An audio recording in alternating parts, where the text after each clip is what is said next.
Keller Cases, Book 9, The August Winter. Introduction. Chapter. Written by R.B. Martin and narrated by Adam Mystery. August in Cape Town is a cold mistress to court, not the kind that freezes you clean like December back home. This cold lingers, sits in your bones, works its way in slow, like it's got time to learn you before it decides what to take. She called me anyway. Didn't say it out loud. Places like this never do. They leave it in the air, in the way the docks breathe at night, in the way the wind cuts across the water like it's carrying something that doesn't belong to the tide. You don't answer it. Not directly. You just show up.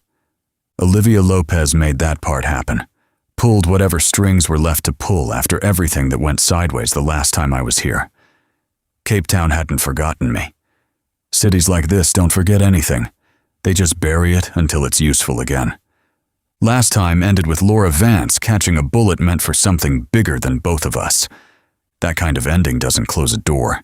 It marks one. The Central Intelligence Agency didn't bring me back out of goodwill. They don't operate on that currency. They put me on a tether, made it official, swore me in just enough to put a leash on it. Not control, containment. There's a difference. On paper, I was now operating under them, attached to their oversight, their structure, their rules. In reality, I was still doing what I've always done, working angles that don't exist in reports and stepping into spaces that don't hold up under light. The tether just meant they could pull when they needed to and cut when they didn't. Artemis didn't make the trip this time. That wasn't hesitation. That was strategy. He stayed back in Riverbend and kept his word. By doing exactly what he said he would. Someone willing to defend people operating at the edge of the law and force the system to answer for how it handles them. Holding the system accountable has been his promise since the day I met him. He didn't do it to fit in. He did it to stand in the way. People like the CIA don't answer to men like me. They never have. But they answer to paper, to precedent, to someone who knows exactly where the line is and how to make it matter when they cross it. Artemis had always been that line, for them and for me, because men like me don't get detained. We get erased, quietly, efficiently, like we were never part of the system to begin with. Now there's a name on record that says otherwise. That matters more than most people think, which leaves me here. Cape Town. Cold air. Controlled movement. A port that doesn't miss anything unless it's supposed to. And me? Assigned to Nadia Kessler, operations expert, they called her. Clean title for someone who doesn't leave room for mistakes. I'd seen how she worked. Precise. Controlled. The kind of person who doesn't react to problems. She positions them. Working under her meant one thing. I wasn't here to chase the system anymore. I was here to move inside it. And in a place like this. That's the kind of decision that doesn't give you a way back. Chapter 1. Case File. Cape Town, South Africa, January 8, 2026. We touched down at O.R. Tambo International Airport just after dawn. Johannesburg didn't feel like Cape Town. Different air, thinner in places, heavier in others. Cities like this don't hide what they are. They move fast, loud, layered. Cape Town controls. Johannesburg moves. Right now, I needed movement. The wheels hit the runway clean. No turbulence, no delay. Just a straight descent into a place that didn't care who you were as long as you didn't slow it down. I stayed seated a second longer than most. Habit. Let the rush clear. Watch who waits. Watch who doesn't. No one stood out. That didn't mean anything. It never does. The cabin opened. Warm air pushed in. Not heat. Pressure. Different kind of weight than Cape Town. Less controlled. More exposed. I stepped off with the rest of them, moving at the same pace. Not faster. Not slower. You don't separate yourself in a place like this unless you're trying to be seen. I wasn't. Customs moved clean. Too clean. Passport scan, brief glance, stamped entry. No questions. No delay. That's the thing about coordinated entries. They don't stop you when they already know you're coming. The Central Intelligence Agency had already cleared the path, which meant I was expected. That mattered. Outside, the air shifted again. Open space, traffic noise, engines running like they didn't plan on stopping. I didn't look for her. I let her find me. "Mr. Keller!" I turned just enough. Nadia Kessler stood 10 feet off, already in position like she'd been there before the plane touched ground. Dark coat, clean lines, no wasted movement. Eyes locked, not scanning. Focused. Operational. "You're early," I said. "You're on time," she replied. No handshake, no introductions. Those parts had already been handled somewhere else, on paper, in rooms that don't carry names. She motioned once toward the vehicle without looking at it. We moved. The car was black. Not flashy, not marked. The kind of vehicle that doesn't get remembered twice. She took the passenger side. I slid into the back. Driver didn't speak, didn't turn. Engine was already running. We pulled out into traffic without hesitation. No gap, no pause. Just insertion into flow like we'd always been there. I watched the city move. Johannesburg didn't hide its edges. You could see the layers if you knew what you were looking for. Money.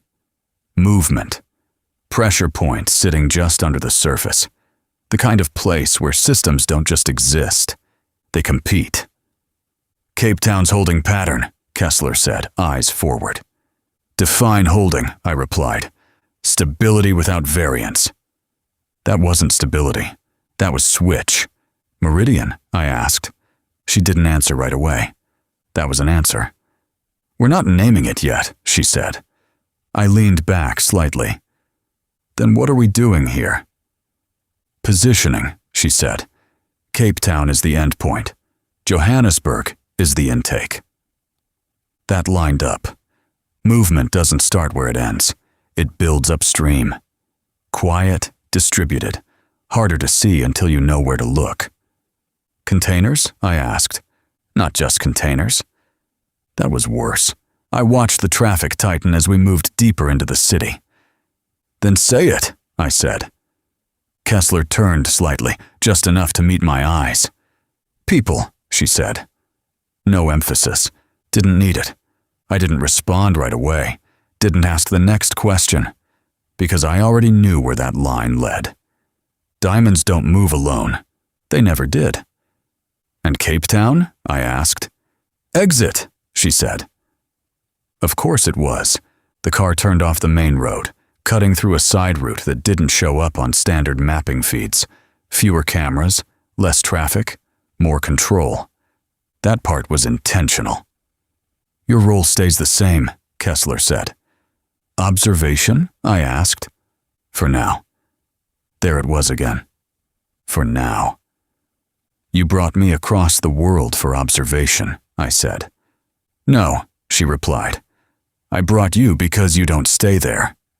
That was the first honest thing she'd said. We pulled into a secured lot that didn't advertise what it held. Concrete structure. No markings. Entry controlled by presence, not signage. The gate opened before we stopped. Expected. Inside, the engine cut. Silence settled in fast. Kessler stepped out first. I followed. The air felt different here. Contained. "Everything you saw in Cape Town," she said, "was designed to let you see it." I looked at her. I figured, this won't be. That changed the equation. She turned toward the entrance. "Welcome to the part of the system that doesn't need to hide." I followed her inside. Because if Cape Town was where things disappeared, Johannesburg was where they started. And systems like this don't begin clean. They begin quiet. And stay that way. Until someone like me steps into the wrong part of it. Chapter 2. Case file. Cape Town, ESA 8th of February 2026. We spent most of the morning in a meeting room that didn't belong to any building you could point to on a map. No windows, no identifiers. Just a table, a screen, and the kind of silence that gets engineered, not found. The air stayed the same no matter how long you sat in it. That told me everything I needed to know about who controlled it. I laid everything out in front of us. Documents Artemis and I pulled back in Riverbend. Shipping logs that didn't line up. Financial routes that looped just enough to disappear. Names tied to companies that didn't exist long enough to matter. And the USB, copied twice, isolated once, and still not clean. Jessica Dawson's insurance policy. She knew she was in something deeper than an affair. People don't stash data like that in a locker unless they're trying to leave a trail behind them without knowing who might be watching. I slid the business cards across the table next. They don't look like much, I said. Kessler didn't touch them. She didn't need to. She read them from where she stood, eyes moving once, processing faster than most people talk. They're not meant to, she replied. Standard print, names, titles, contact lines that checked out on the surface, logistics, security, consulting, the kind of work that moves between ports without raising questions. That's what they said. What they carried was different. You notice the patterns? I asked. Kessler gave a slight nod. Spacing, alignment, micro variations in print. Metadata, I said. Not digital. Physical. That got her attention. I picked one up and turned it under the light. Each one's got a variation in the ink density. Placement's off by less than a millimeter, but it's consistent across the set. Same printer, different calibration points. Meaning? She asked. They're not just contact cards, I said. They're markers. Kessler stepped closer now. For what? Routing, I said. Chain of custody without a system. No logs, no servers, no traceable network. Just physical confirmation passed, hand to hand. She picked one up this time, holding it between her fingers without looking at it directly. Analog fallback, she said. Or primary, I replied. That landed, because systems like Meridian don't rely on one method. They layer. Digital for speed, physical for certainty. Redundancy built into everything. Kessler set the card back down. Show me the USB. I slid it across. No network contact, I said. Air-gapped extraction only. Artemis ran 3 passes before we even looked at it. You trust his work? She asked. Yes. That was enough. She didn't question it again. The drive went into a secured reader already built into the table. No external ports, no wireless bleed. The screen came alive without a startup sequence. Clean. Files populated fast. Video first. Ports. Containers. Night cycles. Timestamps that didn't match official logs. Movement without documentation. 5 containers flagged across different nights. Same pattern every time. Arrive. Hold. Disappear. No offload records. No exit routes. No system acknowledgement. Just absence. Kessler watched without reacting. Play it again, she said. I did. Second pass showed what the first one hides, not the containers, the gaps between them. You see it, I said. Yeah, she replied. Figures moving where the system said nothing was happening. Small groups, controlled. No panic, no hesitation. Not cargo. People. No restraints visible. No escort structure. Just movement guided by something that didn't need to be seen to be followed.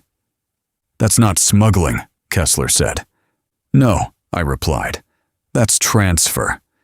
She didn't correct me, because she didn't need to. The next file opened without prompt. Financial routing.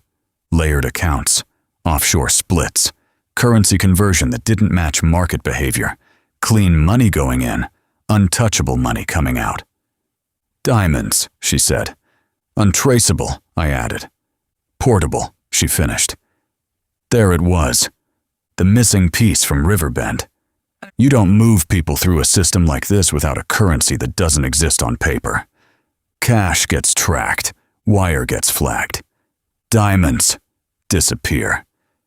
Kessler stepped back from the table. Riverbend was never the operation, she said. No, I replied. It was a test point. And Cape Town? Refinement. She nodded once. And this, she said, looking around the room like it was part of the system itself, is where it scales. That was the part I didn't like, because scale means infrastructure. Infrastructure means time. And time means this didn't start with Hawthorne, didn't start with Coderson, didn't start with anything we thought we were chasing. It started before we knew what to call it. Kessler closed the file set with a single motion. The screen went dark immediately. No lag, no residue. From this point forward, she said, you operate under directive. I leaned back slightly. Observation, I said. For now. There it was again. Same line. Same problem. You keep saying that like it's going to hold, I said. It won't, she replied. Honest again. That made two. But it needs to, she continued, long enough for us to map the intake structure. Johannesburg, I said. She nodded. Pressure points, she said. Labor channels. Private contractors. Entry vectors that don't exist on record. Naidu, I said. That got a shift. Small, but real. You trust him? She asked. No, I said. But he knows enough to stay alive. That makes him useful, she said. That makes him temporary, I replied. Kessler didn't argue that. She just turned toward the door. Then we move before he stops being either. I gathered the documents without rushing. The USB came last, because that was the piece that mattered. Not the files, not the footage. The fact that someone like Jessica Dawson knew enough to collect it, and didn't live long enough to use it. I slipped it into my coat. Kessler waited by the door. No impatience, no urgency, just timing. Next step? I asked. She opened the door without looking back. We stop watching the system, she said. I followed her out. And start touching it. That was the problem. Because systems like this don't react when you look at them. They react when you interfere. And once you cross that line, they don't just push back, they correct. Chapter 3. Case File. Cape Town. S. Adam. February 8th, 2026. Kessler and I moved down the hallway without breaking stride. Same construction, same silence. Every door looked identical, which meant none of them were. She stopped at one without checking a marker and opened it like it already knew we were coming. Another sealed room, larger this time. Same table, same controlled air, different energy. We weren't alone for long. The door behind us opened again, and the Federal Bureau of Investigation field team stepped in like they'd been staged right outside the whole time. Anthony Ajax Jackson came through first. Same posture, same pace, nothing wasted. The kind of man who reads a room before he's fully in it. Behind him, Cindy O'Donnell, followed by 3 agents I recognized from Riverbend. Names weren't necessary, faces were enough. Ajax closed distance first. Welcome back to action, Marty. I gave a small nod. Good to be back. It wasn't a greeting. It was confirmation. Ajax didn't shake hands. Didn't need to. He stepped past me, already shifting his focus to Kessler, which told me he'd been operating here long enough to know where authority sat. Thought you'd take longer, he said. Kessler didn't respond. She didn't need to. That left the rest of the room. Ajax and Cindy had been here since late June, with the gaps I'd been seeing. The silence from their end hadn't been absence. It had been positioning. Cindy stepped closer, stopping just short of where anyone else would notice something was there. Her hair was different. Strawberry blonde now, cut shorter just above the shoulders. Cleaner. Sharper. It changed her face. Not softer. Clearer. More deliberate. We hadn't said much over the last 50 days. A few messages. Controlled. Nothing that would leave a trail worth following. Enough to know she was still moving. Not enough to know how close she'd gotten. Up close. It was different. I didn't say anything about it. Didn't need to. "Didn't expect you this soon," she said. "Didn't expect to be back," I replied. That was as much as either of us were going to give in a room like this. Ajax cut back in, pulling the focus where it belonged. "You catch the brief?" he asked. "Enough," I said. "Cape Town holds the exit. Johannesburg feeds it." One of the agents behind him shifted slightly. Recognition. Not surprise. "Then you're already ahead of most," Ajax said. "I doubt that," I replied. He gave a slight smirk. "You'd be surprised." I leaned against the edge of the table, keeping my line of sight open across everyone in the room. "I take it we're here to compare notes," I said. Kessler stepped forward before anyone else could answer. "No," she said. "You're here to align them." That changed the tone. Ajax nodded once. "Same difference?" "It's not," she replied. Silence settled in just long enough to make the point stick. Cindy moved to the table and pulled up a secured display. No keyboard, no visible interface. The system responded to her before her hand fully settled into position. "Field reports," she said. "Last 6 weeks." The screen came alive. Johannesburg overlays, movement patterns, labor routing, temporary housing clusters that didn't show up on municipal records, private security rotations that didn't match contracted assignments. Ajax stepped in beside her. "We've been tracking intake through 3 primary channels," he said. "Construction labor, port-side logistics, and private transport contracts." "Voluntary?" I asked. Cindy shook her head once. "Doesn't stay that way." "With what I saw on the USB." "Numbers?" I asked. "Low visibility," Ajax said. "High frequency, no central registry." "Fragmented on purpose," I replied. "Exactly." I glanced at Kessler. She didn't react. She was already past confirmation. "Meridian?" I asked. Ajax looked at me, then at Kessler. "We're not naming it yet," he said. Same line, different room. That meant it wasn't uncertainty. It was policy. I let it go. "For now," I said. Cindy pulled up another layer. "Financials."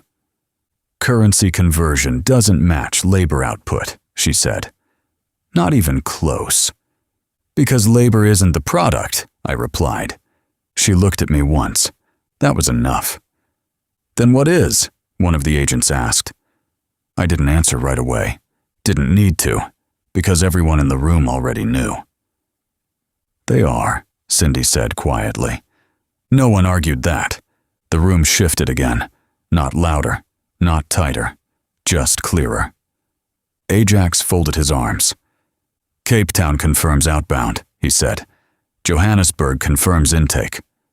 "Then we're missing the middle," I said. "No," Kessler replied. All eyes shifted to her. "We're inside it." That landed exactly the way she intended. No room for interpretation. No space to argue. Just position. I pushed off the table slightly. "Then what's the play?" I asked. Kessler met my eyes. Controlled deviation. Ajax exhaled once. "You're going to poke it." "I'm going to touch it," she said. That wasn't better. Cindy glanced at me. Small, measured. Same look from Cape Town. We both knew what that meant. "You trigger response," I said. "You lose observation." Not if it's done correctly, Kessler replied. And if it's not? She didn't answer. She didn't have to. Because in a system like this, failure doesn't escalate. It disappears. I looked back at Ajax. You've been here 50 days, I said. You see anything that pushes back? He shook his head once. No, he said. That's the problem. I nodded. Yeah, I said. That's the problem. Because systems that don't react aren't passive. They're waiting. And now, so were we. Chapter 4. Case file, Cape Town, SA February 8, 2026. I stepped out before the room could close in again. Didn't ask, didn't announce it, just moved. The hallway gave way to a service exit that opened into the back side of the building, if you could call it a back. No signage, no identifiers, just a narrow concrete stretch tucked out of line of sight. No municipal cameras, no casual coverage. The overhang cut the angles clean. Whoever designed it knew exactly what they didn't want recorded. That made it usable. I pulled a Lucky from the pack and lit it on the second strike. Flame held just long enough to matter before the wind took it. Smoke settled low, then drifted off into air that didn't carry much of anything. It was just before 1300, 57 degrees. Back home, that'd pass for a clean fall day. Something you'd notice without thinking about it. Here, it felt different. Thinner. Like the temperature wasn't the point. I leaned against the concrete and let the first drag sit longer than it should have. Too much noise in my head. Cape Town, Johannesburg, intake, exit, patterns that didn't break, systems that didn't react. And somewhere inside all of it, Meridian. Not a company. Not a group. A structure that didn't need to show itself because everything around it already moved the way it wanted. I watched the smoke thin out in front of me and thought about how far this had gone. December was supposed to be a case. January made it a pattern. By March, it was pressure. By July, it had a name. Now I was standing in the middle of it, halfway across the world, working under people who didn't answer questions so much as redirect them. That's the thing about chasing something like this. You don't realize how deep you are until turning around stops being an option. Alice didn't fall into the hole. She followed it. Same as me. I caught movement in the door glass behind me. Just a reflection. Just enough. Strawberry blonde under controlled light. Cindy. Didn't turn right away. Let the moment sit where it was. Some things change when you look at them directly. She stepped out a second later, closing the door behind her without sound. Same measured pace. Same awareness of space. The kind of presence that doesn't interrupt anything. It just joins it. You always pick the blind spots, she said. I exhaled a line of smoke, only ones worth standing in. She moved up beside me, close enough to share the overhang, not close enough to make it anything else. Room got heavy, she said. It always does when people start pretending they're still observing, I replied. She didn't argue that.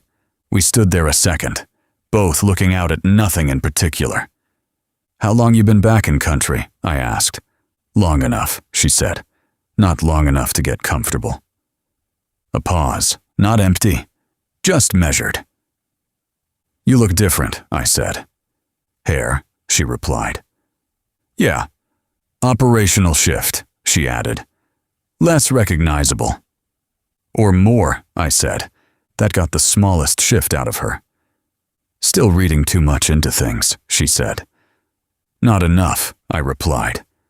Silence settled again. Cleaner this time. I took another drag and crushed the cigarette out under my heel before it burned down too far. Ajax said you've been running intake patterns, I said. We have, she replied. Doesn't move like smuggling. No, I said. It moves like it belongs. She nodded once. That's the problem. I looked back at the door for a second, then out again. They're not hiding it, I said. They're filtering it. That's what we're seeing, she replied. Anything that doesn't fit the system just isn't there. Selective visibility, I said. Yeah. I let that sit. Then the middle layer's the only place left to push, I added. Cindy glanced at me. Kessler already thinking that. She's past thinking, I said. She's positioning. That landed. Cindy folded her arms slightly, more out of habit than anything else. You trust her? She asked. No, I said. Good, she replied. I looked at her then. Up close, the change wasn't just the hair. It was the way she held space. Less hesitation, more control. Like she'd already crossed a line and decided not to come back. 50 days, I said. 53, she corrected. Long time. Not here, she said. Time moves different inside something like this. Yeah, I said. It does. Another pause. This one stayed longer than the others. You hear from Riverbend? She asked. Enough, I said. Artemis is holding the line.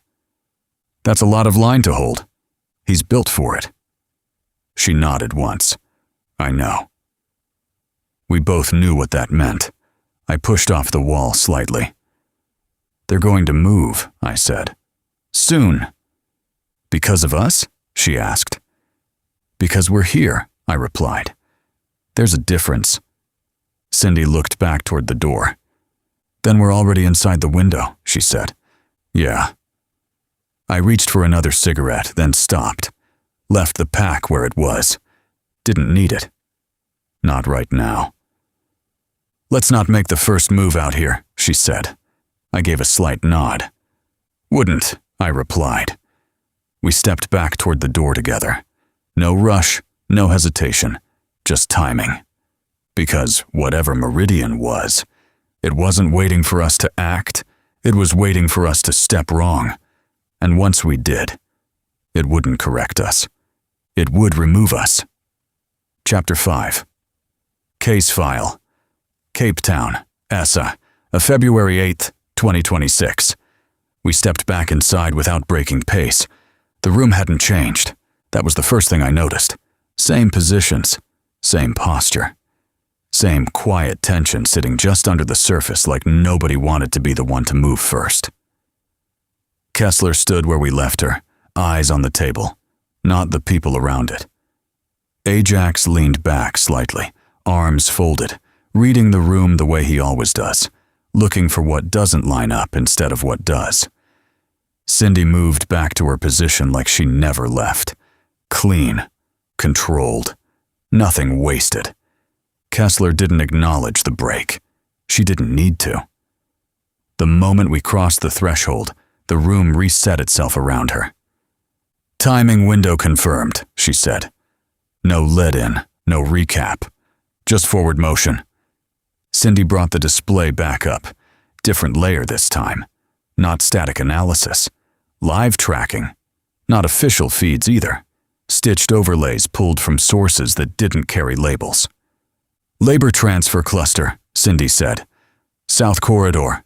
Moving in under contracted transport. Ajax stepped forward. Private security overlay doesn't match registered assignments. That's because it's not supposed to, I said. Kessler nodded once. Correct. The feed sharpened. Vehicles moved in sequence, not convoy, not random.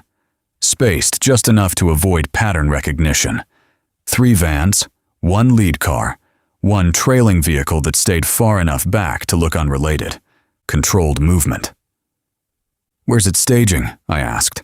Cindy shifted the overlay. Temporary holding facility, she said. Unregistered. No municipal footprint. Of course not, I replied. Ajax glanced at me. You've seen it before. Cape Town, I said. Same absence, different location. Kessler stepped in. This is not a replica, she said. This is upstream. That mattered, because upstream means origin. Window, I asked. Cindy checked the time against movement intervals. "17 minutes, she said. "Too tight for observation," Ajax added. "Not if we're not observing," Kessler said. That was it. There was the line. I looked at her. "You're moving on it." "Yes." "Field team?" Ajax asked. "Contained," she replied. "Minimal footprint." He didn't like that. I didn't either. "Minimal gets you exposed," he said. "Excess gets you seen," she countered. Neither of them were wrong. That's what made it a problem. Kessler turned to me. "You're with me?" Not a question.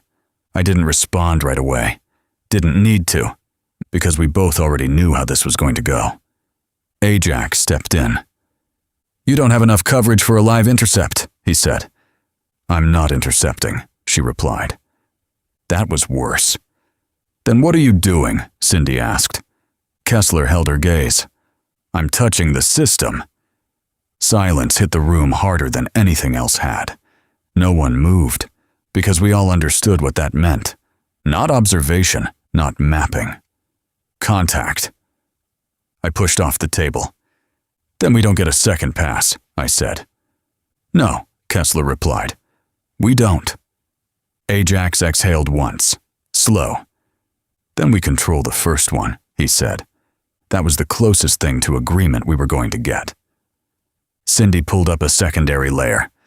"Route splits here," she said, highlighting a narrow corridor between two industrial zones. "If they follow pattern, lead vehicle clears first. Vans stagger behind." "Security?" I asked. "Low visible," she said. "High unknown." "Of course it is," I said. Kessler moved toward the door. "Gear stays light," she said. "No overt weapons. No escalation unless forced." "Define forced," I said. She paused just long enough to make sure I was paying attention. "Loss of control," she said. That wasn't a definition. That was a threshold. Ajax looked at me. "You good with that?" he asked.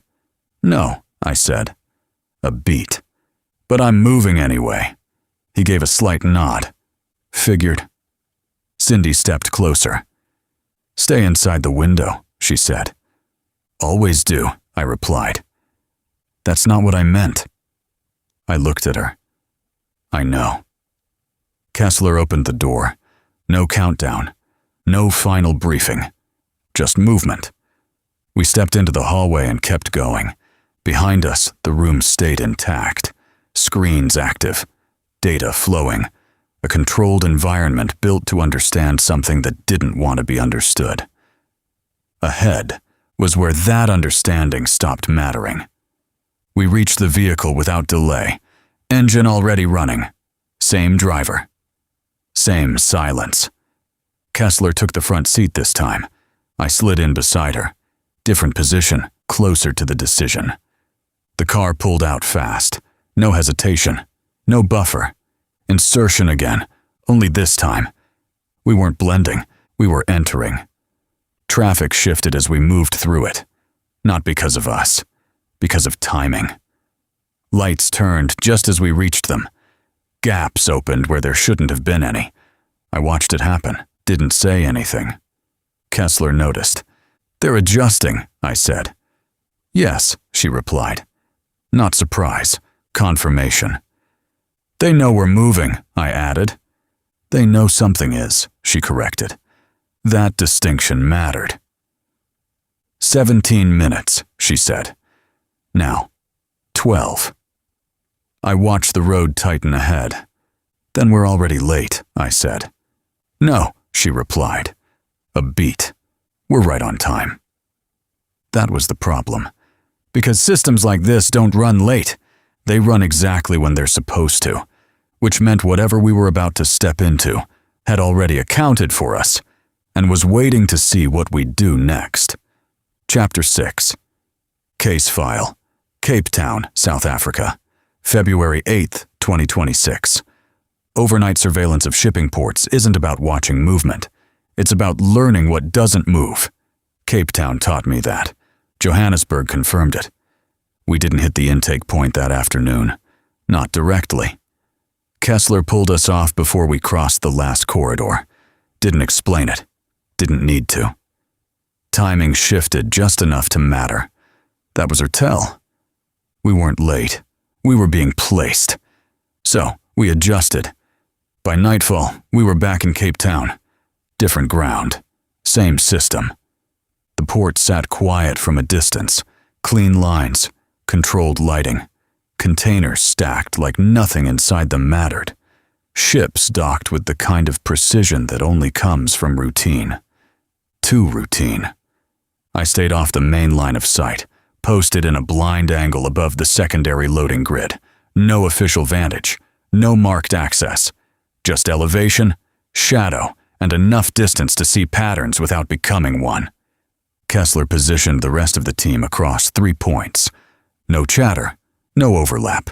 Each of us isolated just enough to stay invisible. That was intentional. Cindy ran the feeds from a remote van staged outside the perimeter. Ajax handled cross-coverage between lanes. No one crossed into anyone else's zone unless it broke. It didn't. That was the problem. I watched the first cycle roll through at 2213. Standard manifest. Verified entry. Containers logged, weighed, routed. Everything clean. Everything accounted for. On paper. In motion. Something was off. Spacing. Not the containers themselves. The intervals between them. Too consistent to be natural. Too controlled to be random. I checked the timestamp against Cindy's feed. Matched. "Cycle 1 clean," she said over the line. "Too clean," I replied. No response. She saw it. She just wasn't calling it yet. Second cycle hit at 2301. Same pattern. Same spacing. Same controlled flow. No variance. That's when it clicked. "Hold pattern," I said. Ajax came in low. "Explain." "They're not moving product," I said. "They're moving time." Silence. Then Cindy. "Repeat that." "They're building gaps," I said. "Everything we're seeing is structured around what isn't happening." That landed. Because once you see it, you can't unsee it. Containers moved. But the system was designed around the moments where nothing should. 0:47. The clock rolled over like it mattered. It always did. The yard didn't stop, but something shifted. Subtle. Clean. Intentional. I adjusted position slightly, bringing the secondary grid into view. There. 5 containers. Same count as the USB footage. Same placement. Same delay between movement. No flags on the manifest. No routing anomalies. Nothing that would trigger attention. Except they didn't belong there. "Grid B7, I said. "I see it," Cindy replied. Ajax cut in. "No registry match." "Of course not," I said. The first container moved. Not fast, not slow, just enough to align. Second followed. Then the third. Fourth. Fifth. Perfect spacing. Perfect timing. Then, nothing. No offload. No personnel. No recorded interaction. Just placement. And a gap. That's where it happened. Figures moved through the space between containers like they'd always been there. No rush, no hesitation, no visible control. They weren't being forced. They were being guided. Same as Johannesburg. Same as the footage. "Transfer confirmed," Cindy said. No one responded, because we were past confirmation. This was replication. Different port. Same system. I leaned forward slightly, narrowing the angle. "Count them," I said. 6, 8, 12. Cindy tracked. "Staggered movement," Ajax added. "No clustering." "Because clustering gets noticed," I said. "They're distributing flow," Kessler said over the line. First time she'd spoken since the cycle started. "Not just distributing," I replied. "Filtering." The last figure passed through the gap. Then the containers shifted again, closed, aligned, gone. No record, no trace, no deviation. By 0:48, the system reset, exactly like Riverbend, exactly like the USB, exactly like it was designed to. Silence sat heavy across the channel. No one rushed to speak. No one filled the space. Because we all understood what we'd just seen. This wasn't an operation. It was infrastructure. "Now we move," Kessler said. There it was. No build, no discussion. Just execution. Ajax came in tight. "You go now, or you lose shadow." "We already have shadow," she replied. "Then we lose position." "We don't have position," she said. I cut in. She's right. That pulled both of them to me. "We're not outside this anymore," I said. "We're already in it." Silence again. Shorter this time. Because now, there was only one direction left. Forward. Kessler's voice came back, steady. "Primary unit advances. Secondary holds. No deviation." Ajax didn't argue. Cindy didn't push. Because we all knew. This was the moment the line disappeared. I stepped back from the ledge and moved toward the access route. No rush, no hesitation, just timing. Because whatever Meridian was, it didn't react to observation. It reacted to interference. And we were about to give it exactly that. The port didn't change as I moved through it. That was the last tell. Everything stayed exactly the same. Lights, sound, movement, like nothing had happened. Like nothing ever happened. That's how systems like this survive. They don't hide the truth. They remove the evidence it ever existed.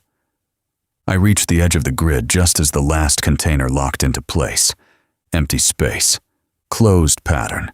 No trace. But I knew better. Because once you've seen it, you don't forget it.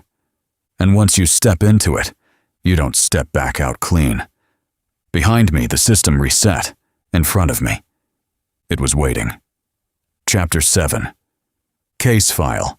Cape Town, South Africa, March 8, 2026. The port reset like nothing had happened. Containers locked.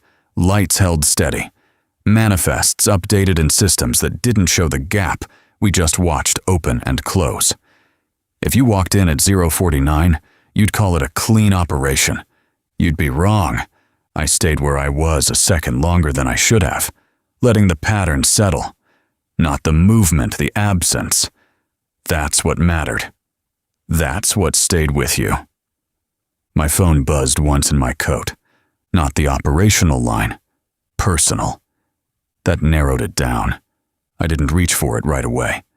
Watched the grid, counted the silence, made sure nothing else shifted. Then I checked it. Unknown number. No header. No routing flag. No bounce. Just a message. "Welcome back to Cape Town, Marty. Spelled wrong, not a mistake. A tell." I read it twice, not for the words, for the structure. No punctuation drift. No latency. Delivered clean, like it came from inside the same system we'd just stepped into. I locked the screen. Didn't respond, didn't forward it, didn't say a word. Some messages aren't meant to start a conversation. They're meant to confirm one already exists. I slipped the phone back into my coat and stepped off the line, moving along the shadow edge that kept me out of the primary lanes. No one stopped me. No one looked twice. That didn't mean I wasn't seen. Kessler's voice came over the comms, low and controlled. "Status." "Transfer confirmed," I said. "Pattern holds. 5 containers. Same spacing." "Copy." No follow-ups. No requests for detail. She already had it. Ajax checked in next. "Secondary clear. No tail." "Maintain distance," Kessler said. "No cross-contact." "Copy." Cindy didn't speak. Didn't need to. Her feed was still live, pulling what the port systems wouldn't admit to having. If there was anything else to see, she'd find it. I moved toward the service corridor that led out of the grid. Same path in, same path out. No deviation. That was the rule tonight. In and out. Touch and leave. We'd done the first part. The second was where people usually made mistakes. I cleared the last camera angle that wasn't supposed to be there and stepped into the outer lane. Air felt different away from the containers. Less controlled, more real. Didn't change anything. The system didn't live in the air. It lived in the timing. I reached the vehicle staging point, engine already running. Same driver, same silence. Kessler was in the front seat, watching the mirrors like she expected something to follow. Nothing did. That was the problem. I got in, door shut. We pulled out. No rush. No hard acceleration. Just movement that matched everything around it. Blend back into the pattern. Kessler didn't turn. "Anything else?" she said. Not a question. I watched the road for a second. "No," I said. Not a lie. Not the truth. Just a decision. She nodded once. That was enough for her. We cleared the port perimeter without delay. Gates opened before we reached them. No check. No scan. Expected. We were back in the system, only now. We knew what it did. Cindy came through the line. "Data's holding," she said. "No residual flags. No backtrack." "Of course not," Ajax replied. "They don't leave fingerprints." "They don't need to," I said. Kessler glanced at me, just enough to register. "Explain." "They control the surface," I said. "Everything we see is already approved." "That includes us," she said. "Yes." That sat between us for a second. Not heavy, just clear. Ajax cut in. "Then we're already inside their tolerance." "Until we're not," I said. "Define that," he said. "When we stop looking like we belong," I replied. No one argued that. We drove in silence for a stretch. City lights coming back into view. Normal traffic. Normal movement.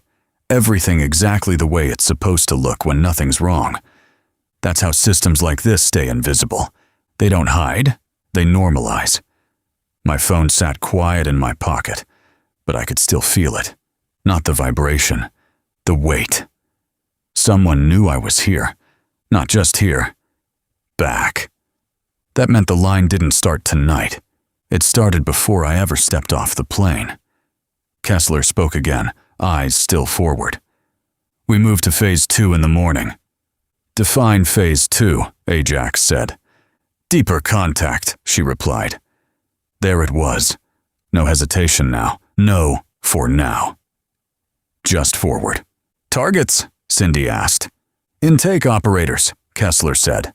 "We identify, isolate, and press." "Press how?" Ajax said. Kessler didn't answer right away. Then, just enough to get a reaction. I leaned back slightly. "That's all it takes," I said. She looked at me this time. "Exactly." The car turned off the main road, heading back toward the same structure we started in. Same route, same timing. Nothing out of place, everything in motion. I kept my eyes forward. Didn't check the phone again. Didn't need to. Because whoever sent that message wasn't waiting for a reply. They were waiting to see what I'd do next. And that meant one thing. We weren't chasing the system anymore. We were being measured by it. And once something like Meridian starts measuring you, it's already decided where you fit. The only question left was how long I could stay outside the part that corrects mistakes. Chapter 8. Case File. Cape Town. ESA March 8th, 2026. We got a 6-hour window to rest and eat before going back out. Not downtime. Rotation. There's a difference. The kind of work we were stepping into doesn't stop because you need sleep. It cycles. Keeps moving, whether you're in it or not. The window wasn't for recovery. It was for recalibration. Get your head straight, your body functional, Your instincts sharp enough to not miss the next shift. We were back inside the structure within minutes of clearing the port. Same controlled entry. Same silent corridors. Same rooms that didn't belong to anything official, but existed anyway. Kessler didn't slow down. 6 hours, she said as we moved. 2 for intake review, 1 for food, 3 for rest. Wheels up at 06. No one argued, because no one here was new to this kind of pacing. Ajax peeled off toward the secondary room with his team. Cindy followed halfway, then broke from them without comment and disappeared down a separate corridor. That was her rhythm, close enough to align, distant enough to operate clean. I stayed with Kessler until we reached the split. "You'll get your room assignment on entry," she said. "No external movement. No personal calls." "That part's already handled," I replied. She paused just enough to look at me. "You're adapting faster than expected." "Not my first system," I said. "No," she replied. "It isn't." That was the end of it. She turned and moved on. I didn't follow. My assignment came through a secured panel as I stepped into the housing wing. No names, just a number. Temporary access. Time limited. Contained. The room matched everything else in the building. Functional. Clean. No excess. Bed, desk, private wash. No windows. Even the lighting felt measured. Bright enough to keep you alert. Dim enough to not let you settle. I dropped the coat over the chair and sat for a second without moving. That was when the fatigue hit. Not physical. Mental. The kind that comes from running too many angles at once and knowing none of them are complete yet. Cape Town, Johannesburg. Ports. People moving through systems that didn't acknowledge them. And somewhere inside all of it, someone watching close enough to send a message before I even stepped fully back into play. "Welcome back to Cape Town, Marty. Still wrong spelling. Still deliberate." I pulled the phone out and looked at it again. No new messages, no trace, no origin. Clean. Too clean. I set it face down on the desk and leaned back. Didn't respond. Didn't log it. Didn't share it. Not yet. Because once something like that hits the system, it stops being yours. And right now, I needed it to be. There was a knock on the door. Not loud, measured. I didn't answer right away. "Yeah," I said. The door opened without waiting for permission. "Cindy!" She stepped in, closed it behind her, and leaned back against it like she'd already decided this wasn't going to be quick. "Figured you'd still be awake," she said. 6 hours doesn't buy much," I replied. "It's not supposed to." She pushed off the door and moved into the room, eyes taking in the space once, then settling on me. "You good?" she asked. "Operational," I said. "That's not what I asked." "I know." She didn't push it. Didn't need to. We stood there a second, letting the silence do what it always does. Fill in the parts neither of us were going to say out loud. "You ever get the feeling we're not ahead of this?" she asked. "We're not," I said.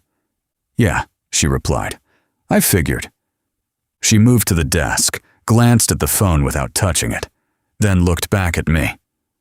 "Ajax thinks Kessler's going to push too fast," she said. "He's not wrong." "And you?" "I think she already has," I said. That landed. Cindy folded her arms slightly. "She's not guessing," she said.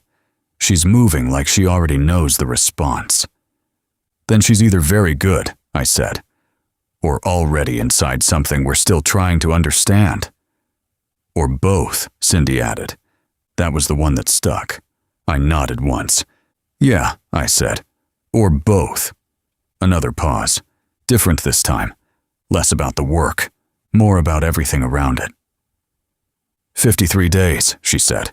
"You counted." "I always do." I looked at her. "You look different," I said. "Operational shift," she replied. "You said that already." "Still holds." That got the smallest shift out of her. Not a smile. Close. "Don't get used to it," she said. Wasn't planning on it. She nodded once and stepped back toward the door. "We move at 06, she said. "Don't be late." "I won't." She stopped with her hand on the handle. "If something feels off," she said, "say it before it matters." I held her gaze. "Same goes for you." She opened the door. Always does. Then she was gone. The room settled again. Same as before. Quiet, controlled. Temporary. I leaned back on the bed and closed my eyes without really trying to sleep. Didn't take long. Not because I was rested, because my body knew it had a window, and it wasn't going to get another one like it. The last thing that crossed my mind before everything went dark wasn't the port, wasn't Kessler, wasn't even Meridian. It was the message. Not what it said, what it meant. Because someone out there wasn't reacting to us. They were tracking us. And when we stepped back out in 6 hours, they'd already be ready, same as before. Only this time, we wouldn't be watching. We'd be moving. And that's when systems like this stop observing and start correcting. Chapter 9. Case File. Cape Town. Essay April 8th, 2026. 06 came fast. There was no ceremony to it, no pause to acknowledge what we were stepping into. The briefing was short, controlled, and direct. Kessler broke the operation down into teams and movement groups with the kind of precision that didn't leave room for interpretation. Entry points were mapped, blind spots identified, and funnels studied until there was nothing left on paper that could surprise us. The warehouse schematics and port documentation confirmed what we had already suspected. Meridian shipment activity was present, staged, and waiting to be processed through channels that didn't officially exist. International warrants had already been drafted and signed, clean on paper and ready for execution. That part mattered to people who needed things to look legitimate after the fact. For us, it was just structure. We formed a circle in the center of the room before deployment, not out of tradition, but out of habit. One last alignment. The expectation was clear. Clean operation, controlled engagement. Everyone comes home. That expectation didn't last. We moved into formation without another word. 2 vehicles. Black. Unmarked. Engines already warm. The FBI team pushed in from the south entrance, while our unit came in from the north. M4s were secured but ready. Mag lights clipped, flashbangs and smoke prepped for controlled escalation. No one over-equipped, no one under-prepared, just enough to execute. Kessler took lead without asking for it. Ajax ran secondary. I sat forward in the right seat, watching reflections instead of the road, tracking movement that didn't belong. Cindy O'Donnell held rear position with Marcus Hale. Elena Varga and David Okoye split between vehicles, quiet, focused, locked into the operation. No one spoke. There was nothing left to say. Cape Town wasn't fully awake, but it wasn't asleep either. The harbor carried a low fog that drifted across the docks, and the sodium lights still burned against a sky that hadn't decided what it was yet. The city moved like it was holding something back, like it knew more than it was willing to show. We cut through it clean. No delays, no traffic resistance. Every light turned green as we approached, each one falling into sequence with a precision that didn't feel natural. That was the first confirmation. We weren't arriving, we were being allowed. The target structure sat exactly where it shouldn't have existed. A concrete shell with no signage, no active registry, no visible life. On paper, it wasn't there. On the ground, it told a different story. Tire marks cut across the pavement in patterns that didn't match municipal routing. Foot traffic showed consistency, where abandonment should have erased it. There was security in the absence of security. No guards, No cameras in obvious positions, just controlled space. I stepped out first and let the air settle around me. Salt. Cold steel. Oil. Movement without sound. Kessler didn't wait. She crossed the distance to the door like she'd already been inside. Ajax caught my eye. It wasn't a question. It didn't need to be. Something about this was wrong. Not the structure, not the layout, the timing. Too clean. The door opened without resistance. It was unlocked. No forced entry. No scan. No hesitation. Second confirmation. We were expected. Inside, the space swallowed the light behind us. The entry chamber opened wide with industrial flooring and clean, defined edges. No debris. No clutter. No signs of staging or transit. No panic. No residue of human movement. Too clean for a place moving people. Too clean to be real. Okoye called the space clear. Hale moved left, covering angles with practiced precision. Varga mirrored to the right. Cindy held center rear, tracking everything. Kessler advanced without checking corners, without slowing, moving with the certainty of someone who had already accepted what was coming. That was when I knew. This wasn't a takedown. This was a push. The lights didn't shut off. They shifted. White dropped into low spectrum red, flattening depth and stripping contrast from the room. It didn't blind you, but it took away just enough to make you hesitate. A low-frequency tone followed, not loud enough to register as sound, but strong enough to disrupt timing and break rhythm. "Audio interference," Cindy said. "Hold formation," Ajax ordered. Kessler didn't stop. She stepped into the corridor. The door sealed behind us without sound. No slam. No warning. Just a quiet, final lock. First contact came from the side angles. Not a rush, not a charge. It was positioning. 3 figures moved through the red light with controlled precision, their silhouettes clean, their movement efficient. Weapons came up in unison, disciplined, trained, not hired muscle, not local presence. This was structure. "Left," Hale called. Gunfire cracked through the confined space, sharp and controlled. No wasted rounds, no panic. Varga landed a clean shot through the shoulder line of one of them, but the figure corrected instead of collapsing. It adjusted, stabilized, and kept moving. That was the third confirmation. We weren't fighting resistance. We were inside a system response. Kessler pushed forward, faster than the space allowed. "Ahead's wrong," I called, but she didn't respond. She cleared the bend and disappeared into the red wash. Ajax moved. We followed. Because once you step into something like this, you don't step back. Out clean. The corridor narrowed. Angles tightened. Sound compressed. That was where they split us. 2 more figures emerged from concealed points along the walls, not from doors or openings, but from spaces that shouldn't have existed. Movement appeared where structure said there was none. Hale pivoted. Too late. The round hit high in the shoulder, spinning him into the wall.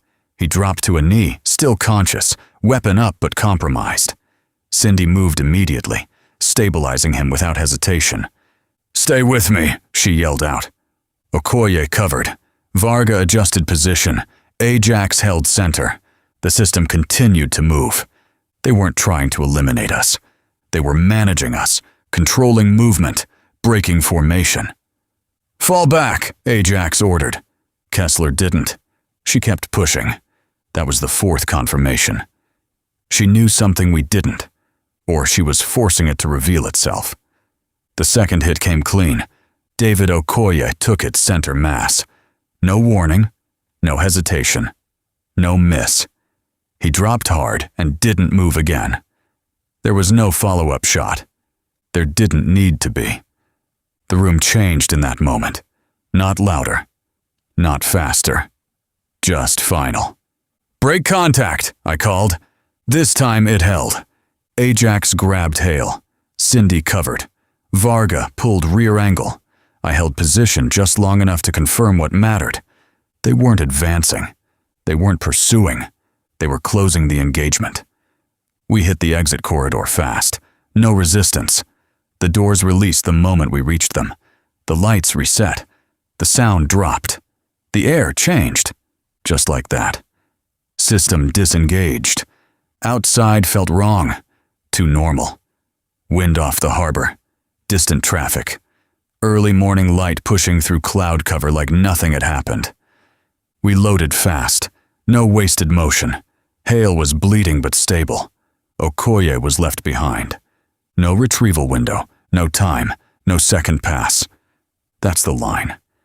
Vehicles pulled out hard. No blending. No control. Just extraction. I watched the structure in the rear view. No damage. No visible breach. No sign of conflict. Clean. Reset.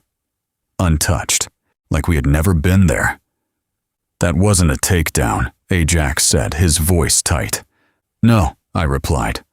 "That was a demonstration." Cindy didn't look up from Hale. "They let us in." "They let us out," I corrected. Kessler stayed silent. That silence carried more weight than anything said in the vehicle. We cleared the sector and didn't slow until we were back inside controlled ground. Medical teams moved in immediately. Fast. Efficient. No questions. Hale was taken without delay. Varga stepped aside, hands steady even if her eyes weren't. Ajax stood still for half a second longer than he should have, then moved. Because that's what you do. You keep moving. I stepped off to the side when my phone buzzed. Same number. No header. No trace. I opened it. "First move wasn't yours to make, Marty. Misspelled again. Intentional." A second message followed. "Meridian doesn't lose control." I read it once.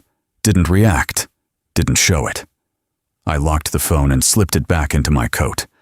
Across the room, Okoye's name was already being processed through a system that wouldn't remember him beyond the report. Clean. Efficient. Contained. That's how this works. You don't lose people. You absorb them.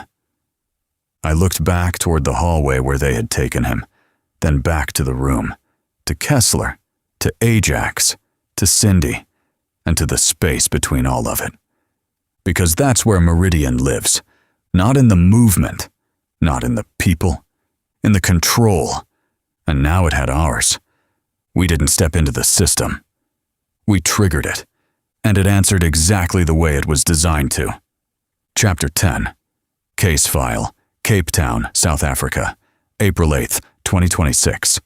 By the time we caught our breath, the room had already returned to order. Medical had stabilized Hale and moved him out of immediate risk. Varga stood off to the side, hands steady again, expression locked down behind discipline. Cindy had stepped away from the stretcher, but not far.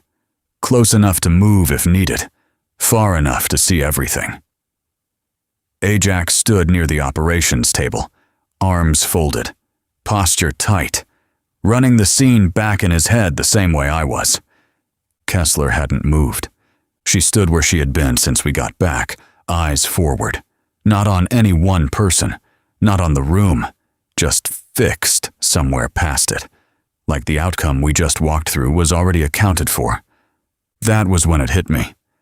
Not during the breach, not during the contact, not even when Okoye went down. It hit after, when everything was too clean, too contained, too controlled. We weren't ambushed. We were processed. I stayed where I was for a second longer, letting the realization settle without reacting to it. That's the difference between instinct and confirmation. Instinct hits fast. Confirmation waits until you can't argue with it. That hit inside that structure wasn't chaos. It wasn't resistance. It was structure, layered over structure. Timing that didn't break. Movement that didn't hesitate. Force applied just enough to split us. not eliminate us. We were never the objective. We were the variable. And someone had already solved for us. I pushed off the wall and moved toward the table. Ajax glanced at me once, reading it before I said anything. That was a scrub, I said. The room didn't react. Not out loud. But the shift was there. Ajax didn't nod, didn't disagree. He just watched me, waiting to see how far I was going to take it. Too clean, I added. Too controlled. No overcommit, no pursuit. They didn't break formation, didn't chase, didn't press advantage. Cindy's eyes lifted slightly. Not surprise, recognition.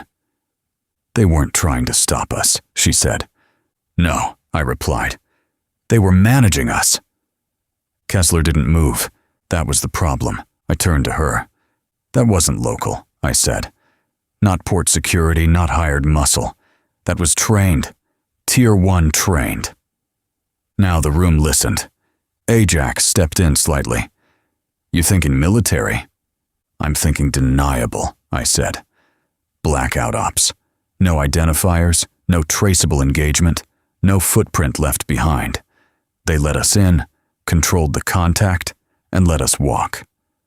Why? Varga asked. I looked at her. Because killing us wasn't the objective. That landed. Harder than anything else had. They wanted us to see it, Cindy said quietly. Yeah, I replied. And they wanted us to leave with it. Ajax shifted his weight, tension tightening in his stance. You're saying we were set up. I'm saying we were placed, I corrected. There's a difference. Explain it, he said. If we were set up, someone tipped them off, I said. If we were placed, they already knew we were coming before we did. Silence followed that. Because that version was worse. I glanced around the room. Think about it, I continued. Entry was clean. Door unlocked. Interior staged. Light shift pre-timed. Audio interference calibrated. Engagement controlled. Exit released on our movement. No pursuit.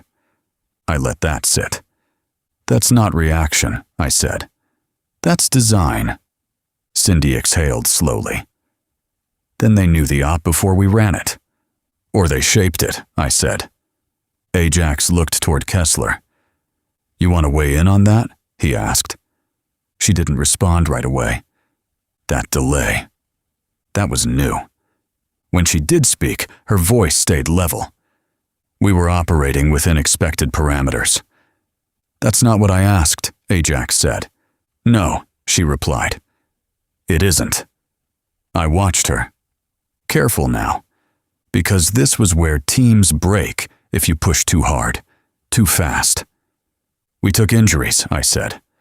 We took a KIA. That wasn't expected. No, she said. Then someone miscalculated, I replied. Or didn't. I didn't say that part out loud. Didn't need to. The room held it anyway. Cindy stepped in, subtle but deliberate.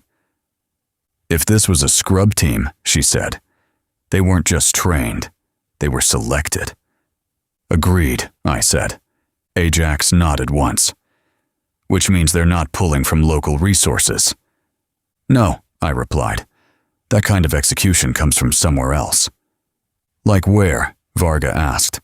I didn't answer immediately. Didn't want to. Because once you say it, it becomes real. Former Special Operations, I said finally. Delta, SAS, GIGN, Sire at Matkal, JTF2. Pick your flag. Doesn't matter. Same training, same discipline, same outcome. Contracted? Ajax asked. Or embedded, I said. That shifted the room again, because embedded meant deeper, closer, inside. Blackout protocols, Cindy added. No record, no trace, no accountability. Standard for something like this, I said. I looked back at Kessler, which means someone's running a tier above what we're seeing. She held my gaze, didn't confirm it. Didn't deny it. That was its own answer. Things didn't feel right going in, I said. Now we know why. Ajax exhaled once, slow. So where's the breach? He asked. That's the problem, I replied. We don't know if there is one. You just said we were placed. I did. Then someone put us there. Or something did, I said. That didn't help, but it was closer to the truth than anything else in the room. Cindy crossed her arms slightly. Then we've got a wedge in the mission, she said. Yeah, I replied. And we didn't bring it with us. No one spoke after that. Not because there was nothing left to say, because everything that mattered had already been said. We had injuries. We had a dead agent. And we had just confirmed that whatever we were up against wasn't reacting to us. It was moving ahead of us. I stepped back from the table and let the room settle again. The trust was still there. It hadn't broken. But something had shifted inside it. A hairline fracture. Not enough to see. Enough to feel. And once you feel that, you don't ignore it. Because in operations like this, you don't lose control all at once. You lose it in degrees. And right now, we were already slipping. Chapter 11. Case File, Cape Town. S.A. April 8, 2026. No one left the room right away. That told me everything I needed to know. Operations like this usually fracture after contact. Teams break, people move, everyone finds a task just to stay in motion. Keeps the adrenaline from turning into something else. This time, no one moved. Not Ajax, not Cindy, not Varga. Even Kessler held position a second longer than she had to. We were all running the same question, just from different angles. Ajax broke first. Timeline, he said, turning to Cindy. She moved to the console, pulling up the operational feed we had stitched together from field capture, internal systems, and whatever Kessler's side had layered in without saying it out loud. Entry at 0603, Cindy said. First light shift at 0606. Door seal immediately after corridor breach. Contact, Ajax asked. 0608, she replied. First visual engagement. Too fast, I said. Ajax glanced at me. How fast should it be? Not that, I replied. Even if they knew we were coming, they wouldn't position that tight without confirmation. Cindy nodded slightly. They were already in place. Exactly, I said. Not reacting. Waiting. Varga stepped in closer to the display, her eyes tracking the timestamps as they scrolled. Exit release at 0614, she said. That's a 6-minute engagement window. Controlled, Ajax said. Designed, I corrected. That distinction mattered, because controlled can still break. Designed doesn't. Kessler finally moved, stepping toward the table without urgency. Continue, she said. Ajax didn't look at her when he spoke. Where's the gap? Cindy pulled up a secondary layer, external surveillance overlays from the surrounding grid. Nothing flagged, she said. No additional vehicles. No external comm spike. No abnormal movement in adjacent sectors. That's not possible, Varga said. It is if they're not using anything we can see, I replied. Ajax turned slightly toward me.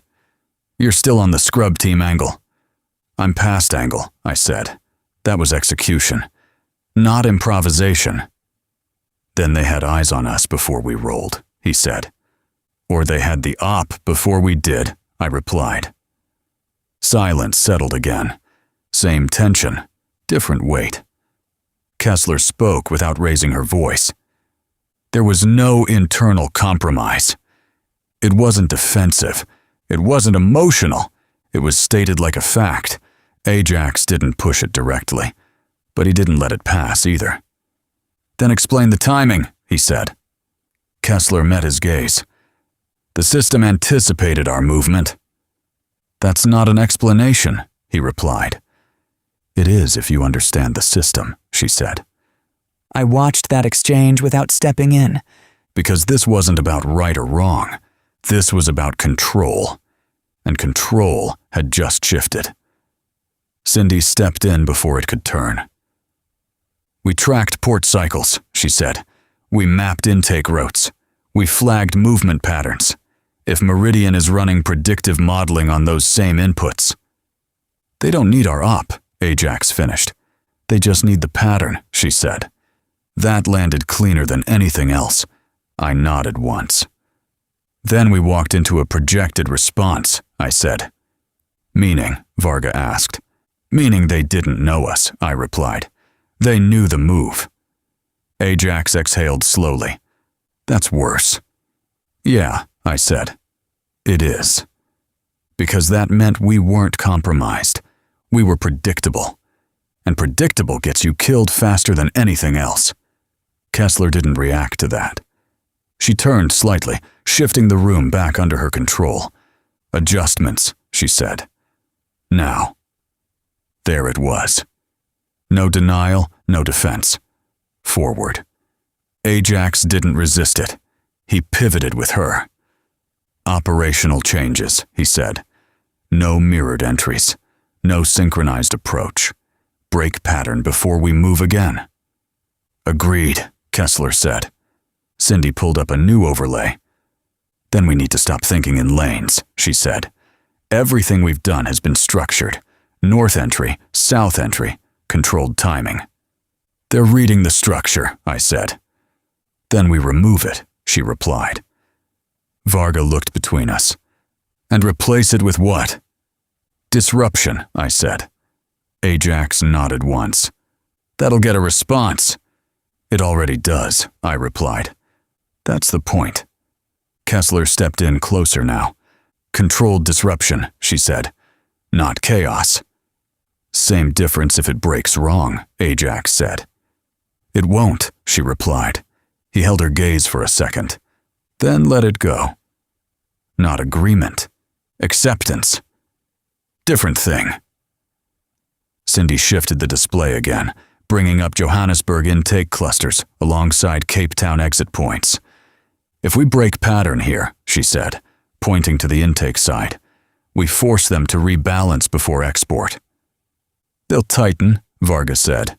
They already are, I replied. Ajax looked at me. You still holding something back, he said. I didn't answer right away. Didn't want to. But I wasn't going to let it sit either. They're watching closer than we think, I said. Cindy's eyes flicked to me. How close? I met her gaze. Close enough to message it. That got everyone's attention. Ajax turned fully now. You get something. Yeah, I said. When? Post-extraction. Why didn't you say anything? Because I needed to see if it repeated, I replied. Did it? Yeah. Silence again. Sharper this time. What did it say? Varga asked. I let it sit for a second, then said it clean. First move wasn't yours to make. Meridian doesn't lose control. No one spoke, because there wasn't anything to say that made that better. Ajax's jaw tightened slightly. That changes things. No, I said. It confirms them. Cindy stepped closer. They're not just tracking movement, she said. They're tracking you. Yeah, I replied. Kessler finally reacted. Small, but real. When was the first message? She asked. Before this, I said. Post-port. And you withheld it? Yes. Another pause. Not hostile, not yet, but closer. Why? She asked. Because I didn't know if it was noise or signal, I replied. Now I do. And that is? They're measuring us, I said. Specifically me. Ajax looked between us. Then, you're the variable. No, I replied. I'm the reference point. That was worse. Cindy nodded slightly. If they're anchoring off Keller, she said, then every move we make is being adjusted against him. Which means, Varga added, we can't use him as forward position. I shook my head. Wrong, I said. That's exactly where I go. Ajax frowned slightly. You walk into that. You're giving them what they want. No, I replied. I'm giving them what they expect. And then, Cindy said. And then we break it, I finished. Kessler watched me for a second longer than she had before. Measuring, not judging. That mattered. You'll draw focus, she said. Yes, and if you're wrong. I won't be, I said. Not confidence, not ego, just math. She nodded once. Then we build around that. There it was.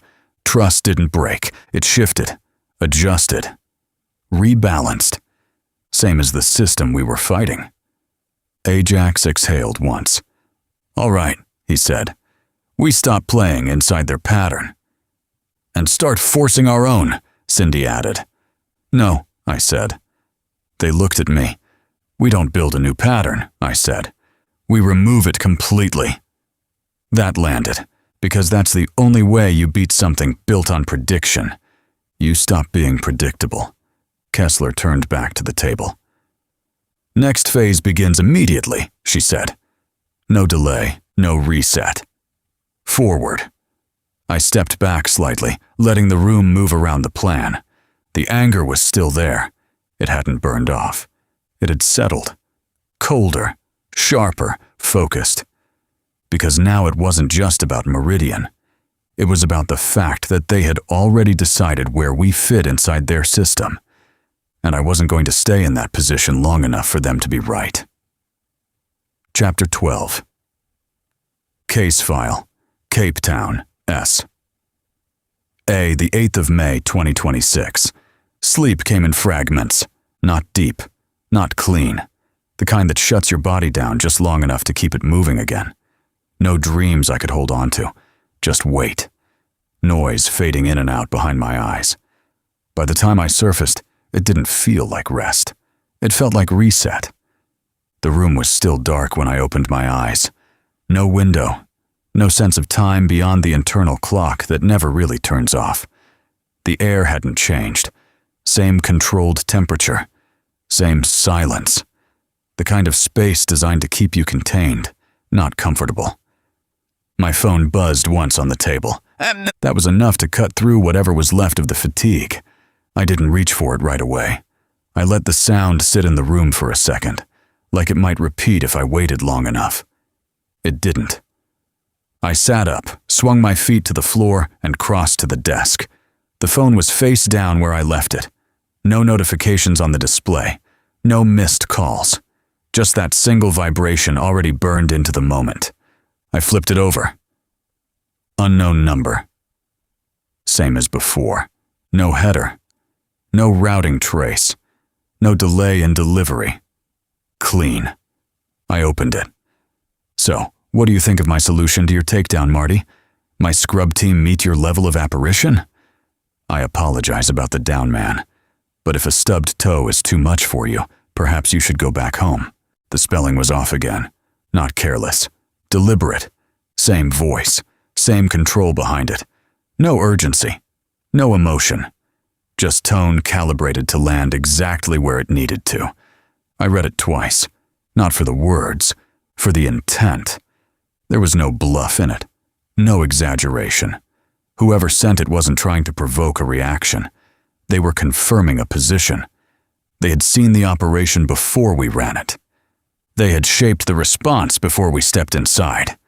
And now they were talking like it had always been theirs.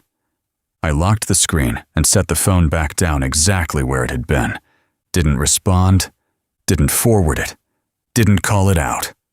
Not yet.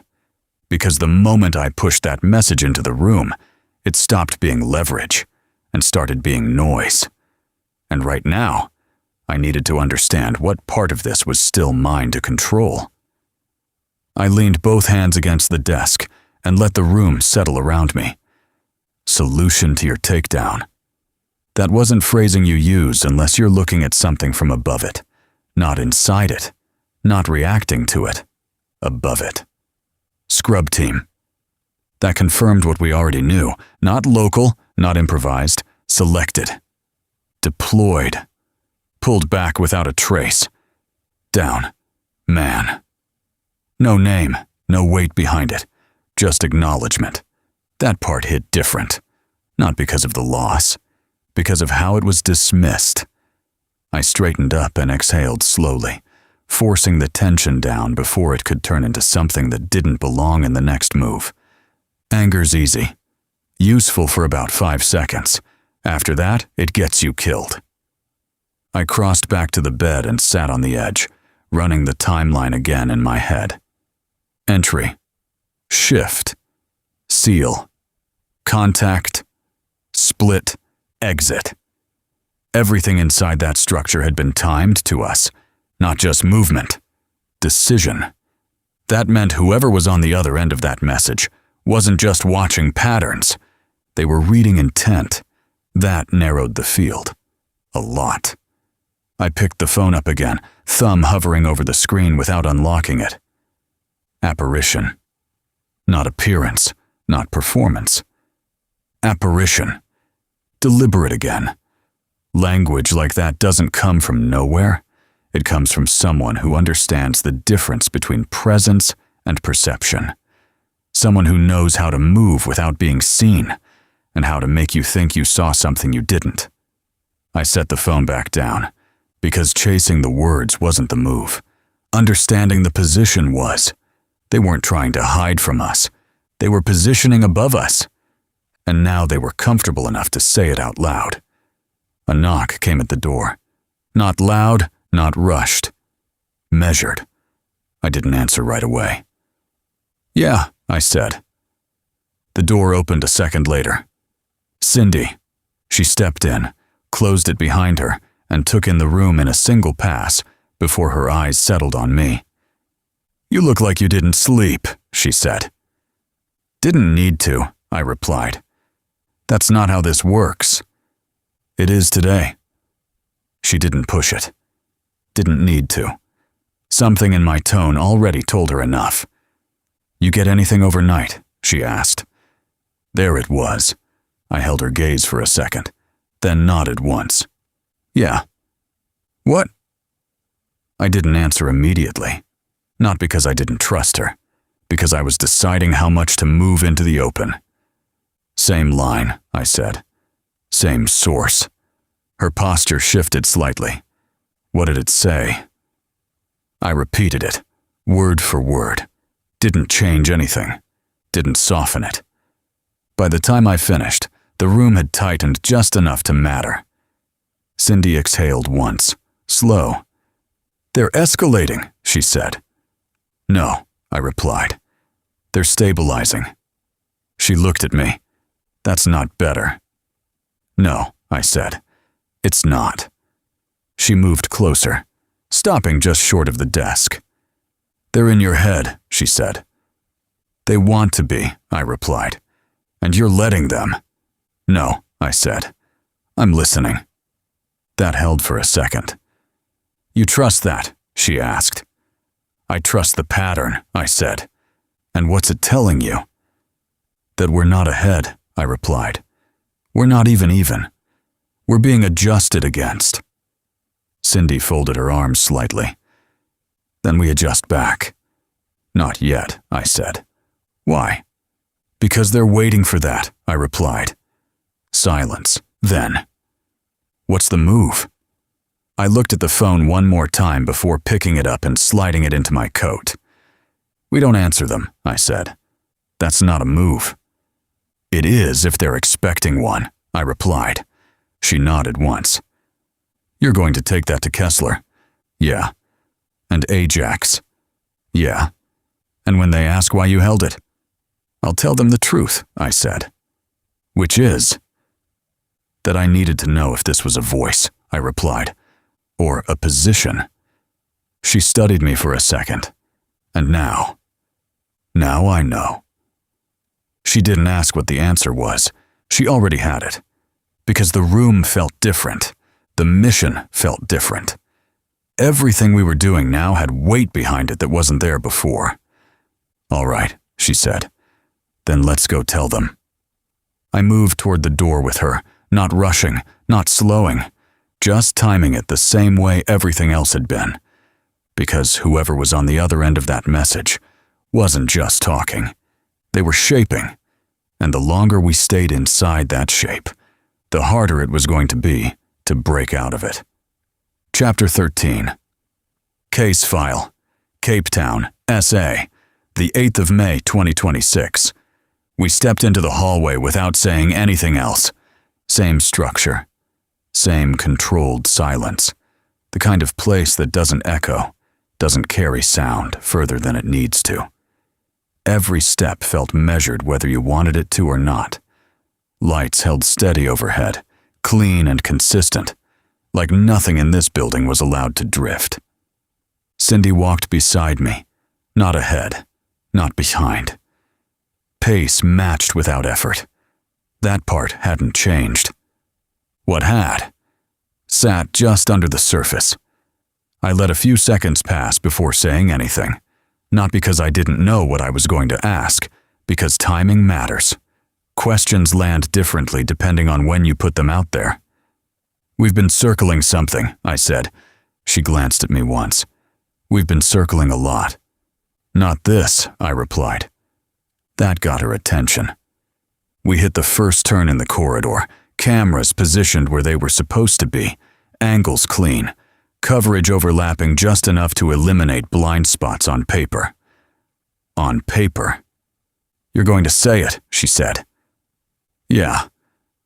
Another few steps. Then, "What's your read on Elias Vorn?" She didn't answer right away, didn't deflect, didn't push it back. She just kept walking. That told me more than anything she could have said in the first 5 seconds. "You don't ask that unless you already have a reason," she said.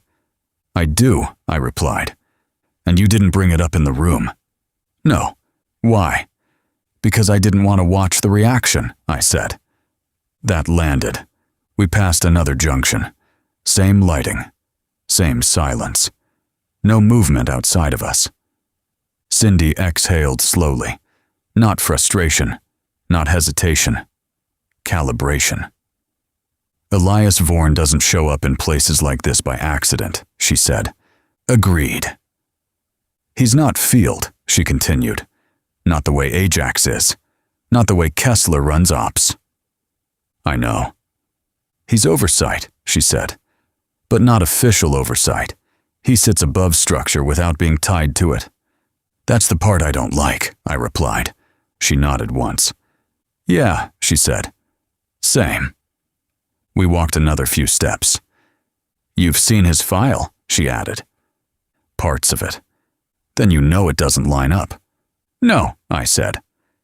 "It doesn't?" That was putting it lightly. Because files like his aren't incomplete. They're constructed.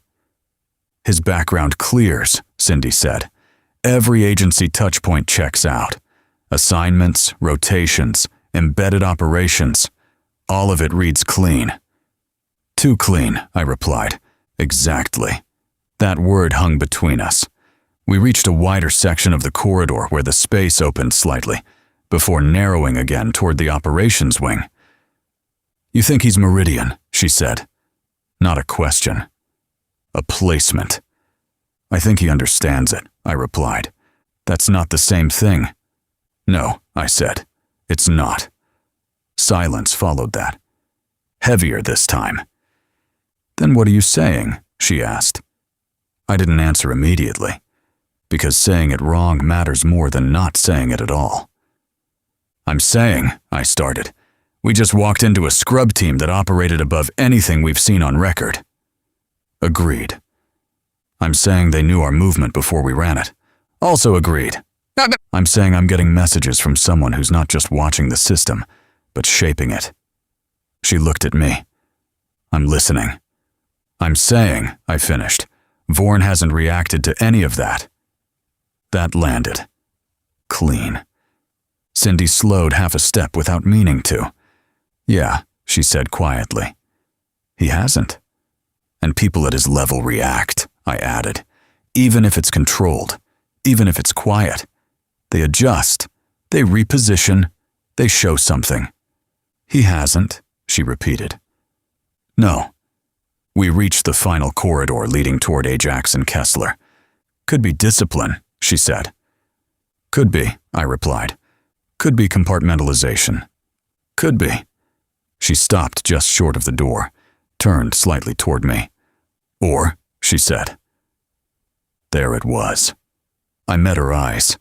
Or he's not surprised, I finished. That held between us. Not long. Didn't need to. You think he knew, she said. I think he's too calm not to, I replied. And if he knew, she said, then what? That depends, I said, on whether he's watching it happen. I let that hang for half a second. Or making sure it does. Cindy didn't move, didn't react. But I could see it. Same place I was, same line. You trust him, she asked. No, I said. You trust Kessler? Yes. You trust Ajax? Yes. She nodded once. Then we don't break the team. No, I said. We don't. But we don't ignore it either. No. Another beat. We watch him, she said. Closer than he expects, I replied. And if you're wrong? I'll take that hit, I said. And if you're right? I looked at the door. Then we're already inside something bigger than this operation. She let that sit, then reached for the handle. One step at a time, she said. Yeah, I replied.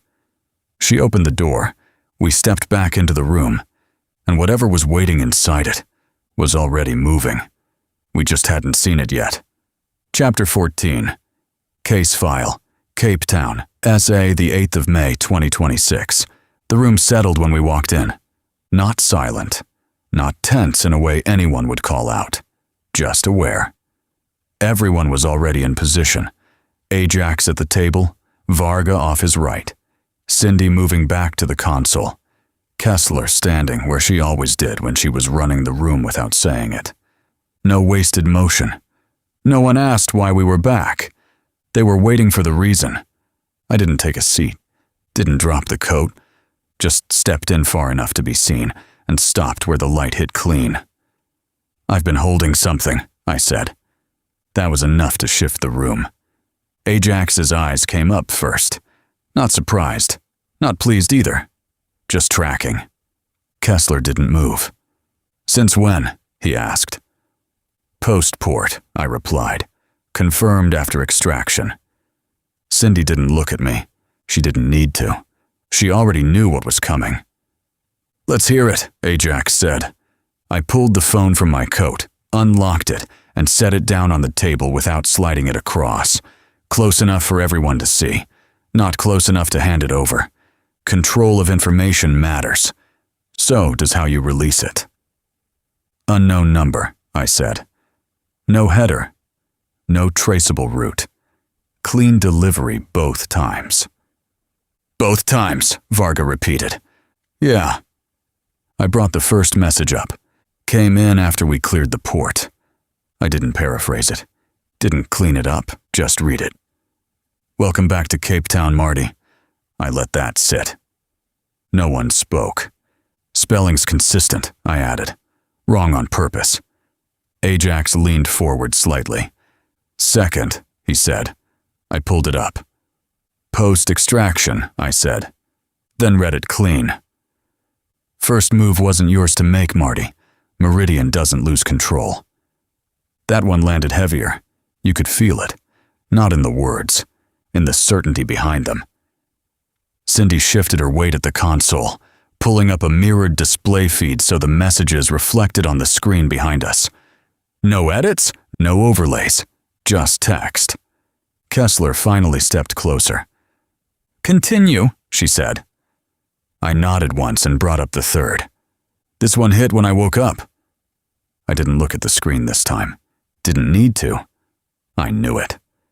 So, what do you think of my solution to your takedown, Marty? My scrub team meet your level of apparition? I apologize about the down man, but if a stubbed toe is too much for you, perhaps you should go back home. Silence followed. Longer this time, because now, it wasn't just observation, it was ownership. Ajax exhaled slowly. "They're talking to you," he said.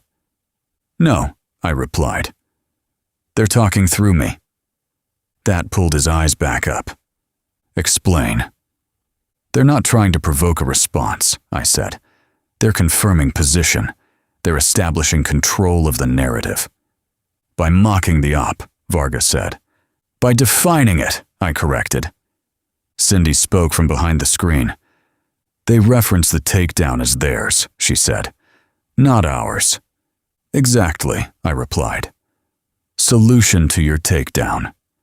Ajax leaned back slightly. "They're reframing the event." "They already have," I said. Kessler's eyes stayed on the screen. "No identifiers," she said. "No," I replied. "No signature, no demand, no follow-up directive." "Which means," she said. "They're not negotiating," I finished. Another shift in the room. Subtle. "But there." Cindy tapped once and froze the display on the word apparition. "Choice of language matters," she said. "Yeah," I replied. "They're not describing performance. They're describing perception." "Seen without being seen," she said. "Exactly." Ajax looked between us. "You're both reading a lot into one word." "No," I said. "We're reading the only word that doesn't belong." That held, because it was true. Kessler turned slightly toward me. "You withheld this." "It wasn't an accusation. It was a placement." "Yes." "Why?" "Because I needed to know if it was noise or signal," I said. "Now I know." "And that is." "They're not reacting to us," I replied. "They're measuring us." Cindy nodded once. "Specifically you," she said. "Yeah." Ajax's jaw tightened just enough to notice. "That makes you a liability." "That makes me a reference point," I corrected. "Same difference in the field," he said. "No," I replied. "Different outcome." Kessler stepped in closer now. "How?" "If they're calibrating off me," I said, "then every move we make is being adjusted against a fixed expectation." "And you want to break that," she said. "I want to use it," I replied. Silence, not disagreement. Processing. "They expect me to move a certain way," I continued. "Think a certain way. Push when I see pressure." "Which you do," Ajax said. "Which I have," I corrected. Cindy looked at me. "And now?" "Now I don't," I said. That landed, because it wasn't a tactical adjustment. It was a shift in baseline. Kessler studied me for a second longer than she had before. "Then the next move," she said. "Isn't mine," I replied. Ajax leaned forward again. "Then whose?" I let that sit for a second. Then, "Ours," I said. "But not the way they expect." Cindy shut down the mirrored display. Screen went dark. Room reset. But the weight didn't. Kessler turned back toward the table. "These messages change the operational field," she said. "No," I replied. "They confirm it." She didn't argue that. "Then we proceed under the assumption that all movement is being observed and interpreted in real time," she said. "Agreed," Ajax added. "Which means," Varga said, "no standard patterns." "No patterns at all," I corrected. Cindy stepped forward now. "Then we stop building operations," she said. "And start breaking them," I finished. Kessler nodded once. Decision made. "Next phase begins immediately," she said. No hesitation, no reset. Forward. I picked the phone back up and slid it into my coat. Didn't look at it again. Didn't need to. Because whoever was on the other side of those messages was already watching this room. Not through a camera, not through a feed, through outcome. And the next one was going to matter more than anything we'd done so far. Chapter 15. Case File, Cape Town, SA, the 8th of May, 2026. The room didn't disperse after the decision. It compressed. That's what happens when direction changes without slowing momentum. No one steps away. No one looks for distance. Everyone stays inside the movement, because stepping out of it means losing position. Kessler shifted first. New posture, she said. No mirrored entries.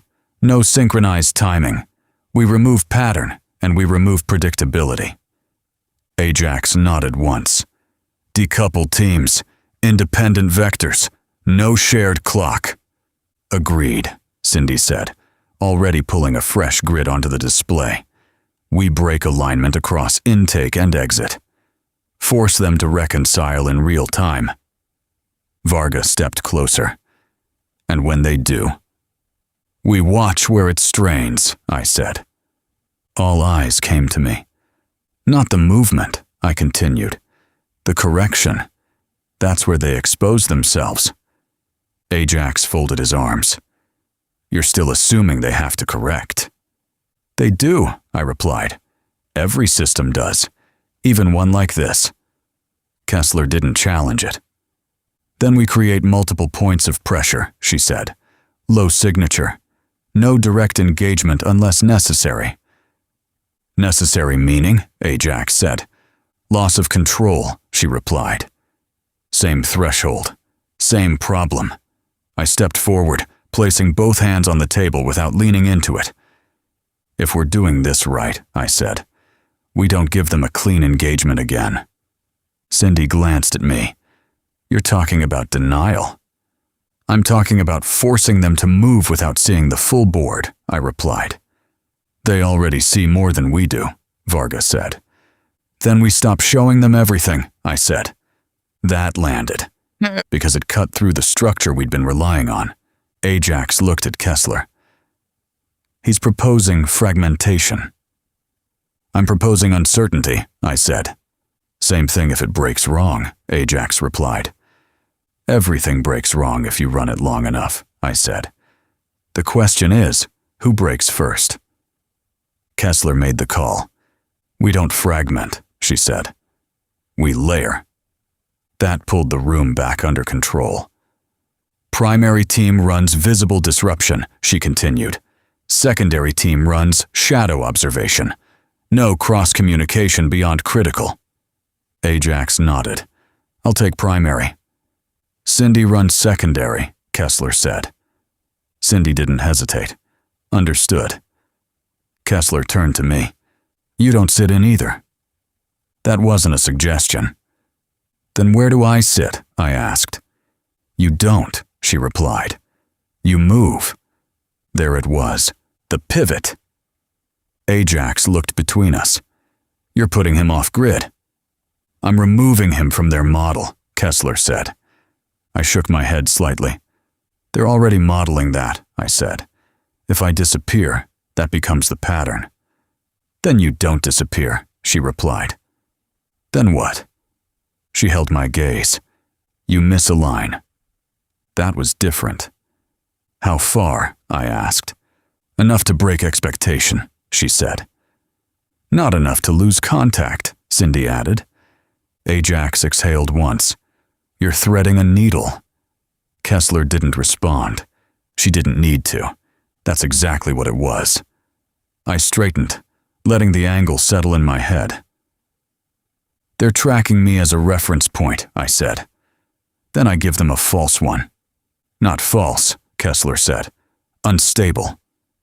That was better, because false gets corrected. Unstable spreads. Varga stepped in.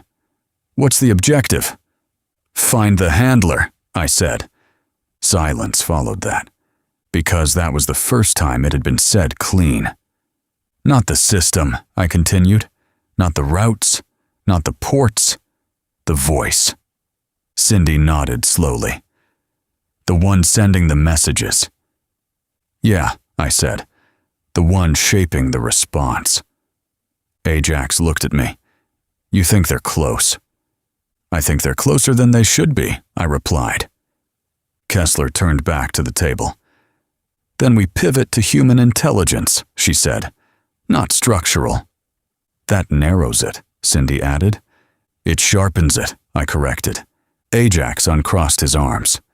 All right, he said. We run disruption at the intake side. Force movement. Cindy tracks response. Keller moves outside both lanes. And you, I said, looking at Kessler. I stay where I am, she replied. That was the answer I expected. Above it, I said. Over it, she corrected. Same difference. I nodded once. Then we're aligned. Kessler gave a single nod back. Execution in 90 minutes, she said. No countdown. No hesitation. Just forward. The room broke then. Not scattered, but directed. Ajax pulled Varga with him, already working through primary vectors. Cindy stayed at the console, building overlays that didn't exist 5 minutes ago. Kessler remained where she was, recalibrating the operation without touching anything visible. I stepped back from the table and turned toward the door. No one stopped me. No one asked where I was going. That was part of the shift. I wasn't being placed anymore. I was being used. There's a difference. I moved into the hallway and let the door close behind me. The silence out there felt different now. Not empty. Measured. Like the building itself was part of the operation. I walked without rushing, letting my pace fall just outside what they'd expect from me. Not fast enough to signal urgency. Not slow enough to look controlled. Unstable. That was the play. I reached the corner and paused just long enough to check the reflection in the glass panel across from me. No tail. No visible presence. That didn't mean I was alone. It meant I wasn't supposed to see who was there. I pulled the phone from my coat and held it in my hand without unlocking it. No new messages. Not yet. But I could feel it. That line still open. Still active. Waiting. Find the handler, I said under my breath, because that was the only move left that mattered. You don't break a system like Meridian by hitting the edges. You break it by finding the point where it speaks and making it answer. I slid the phone back into my coat and kept moving, because wherever that voice was, it was already adjusting to us. And this time, I was going to be the one adjusting first. Chapter 16. Case File, Cape Town, SA, the 8th of May, 2026. I didn't go far enough to be out of the room, not far enough to lose the line back to it. That was the balance now, distance without separation. The hallway bent twice before it opened into a service corridor that didn't carry traffic unless someone needed it to. No cameras in the obvious places, no sound beyond what you brought with you. I stopped there. Not because it was quiet, because it was controlled. I took the phone out of my coat and held it in my hand without unlocking it. No new notifications, no missed calls, no movement on the surface. That didn't mean anything.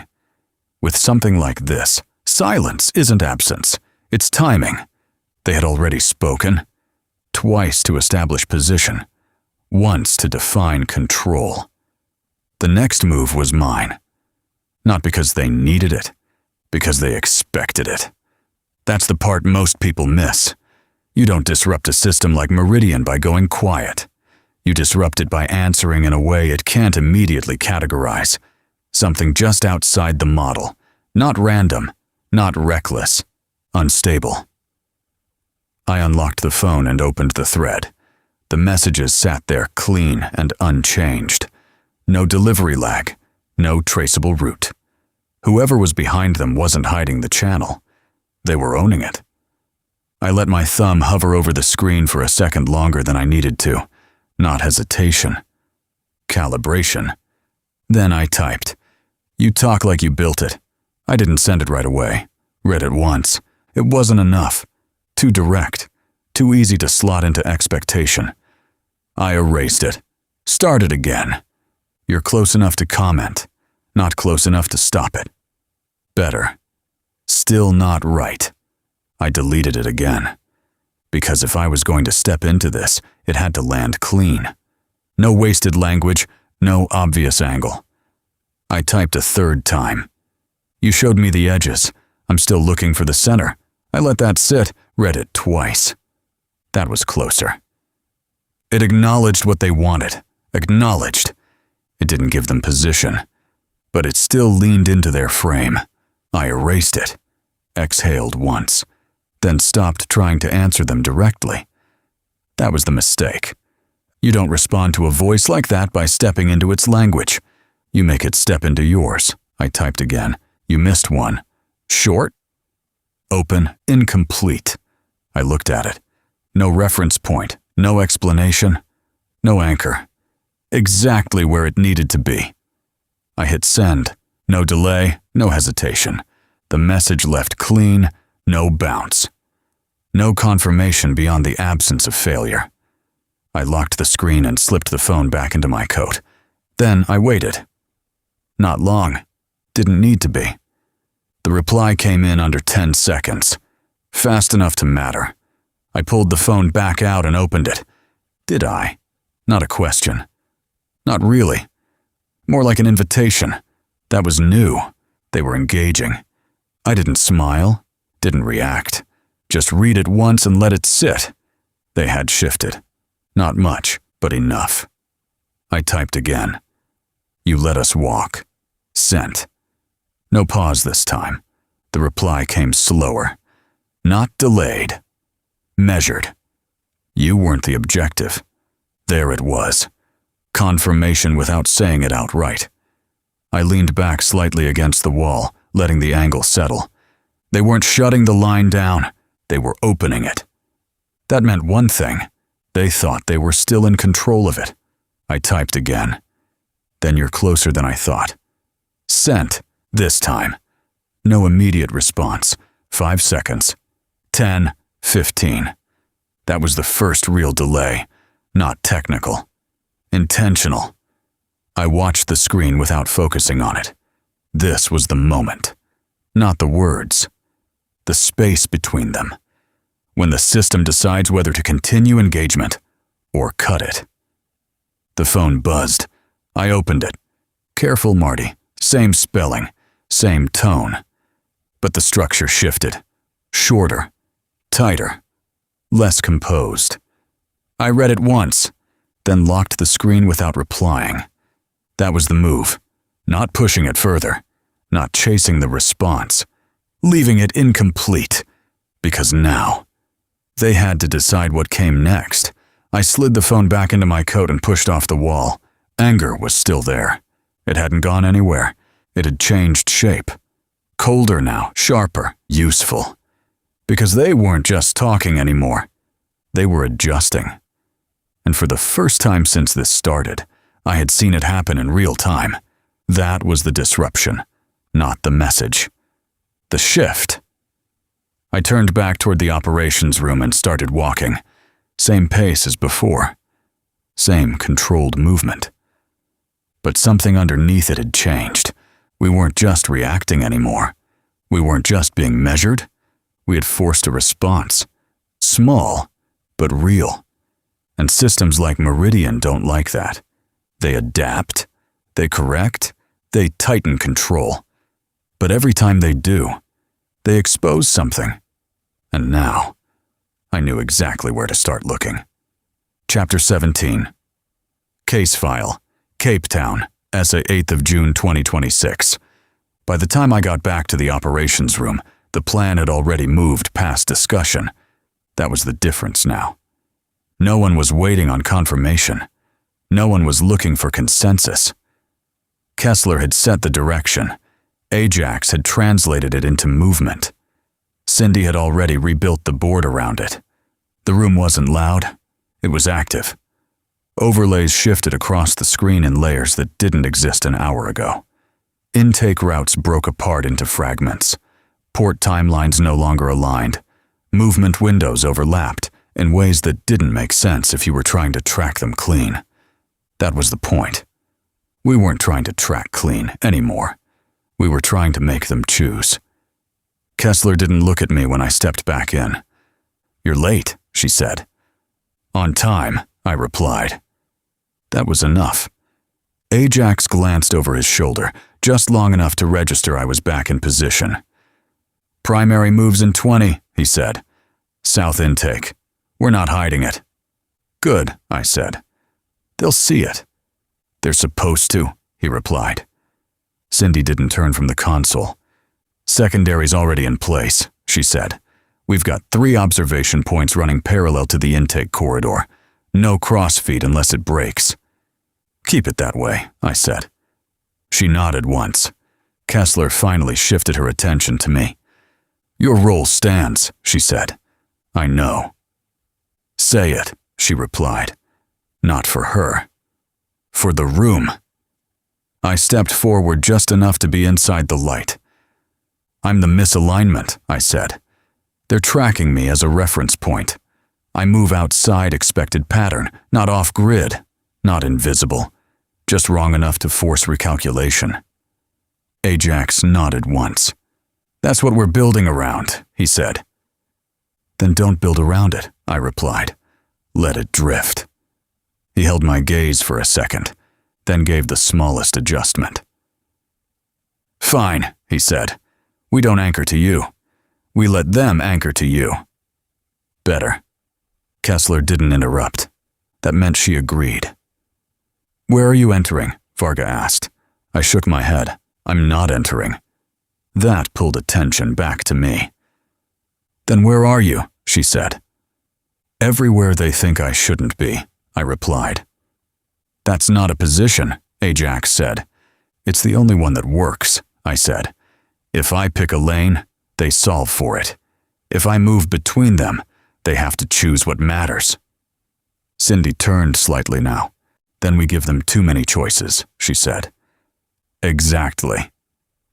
Kessler stepped back from the table. "Execution holds," she said. "Primary draws attention. Secondary tracks correction. Keller forces deviation." No hesitation. No adjustments. "Forward." Ajax checked his watch. "Move!" That was it. The room broke clean this time. Not scattered. Directed.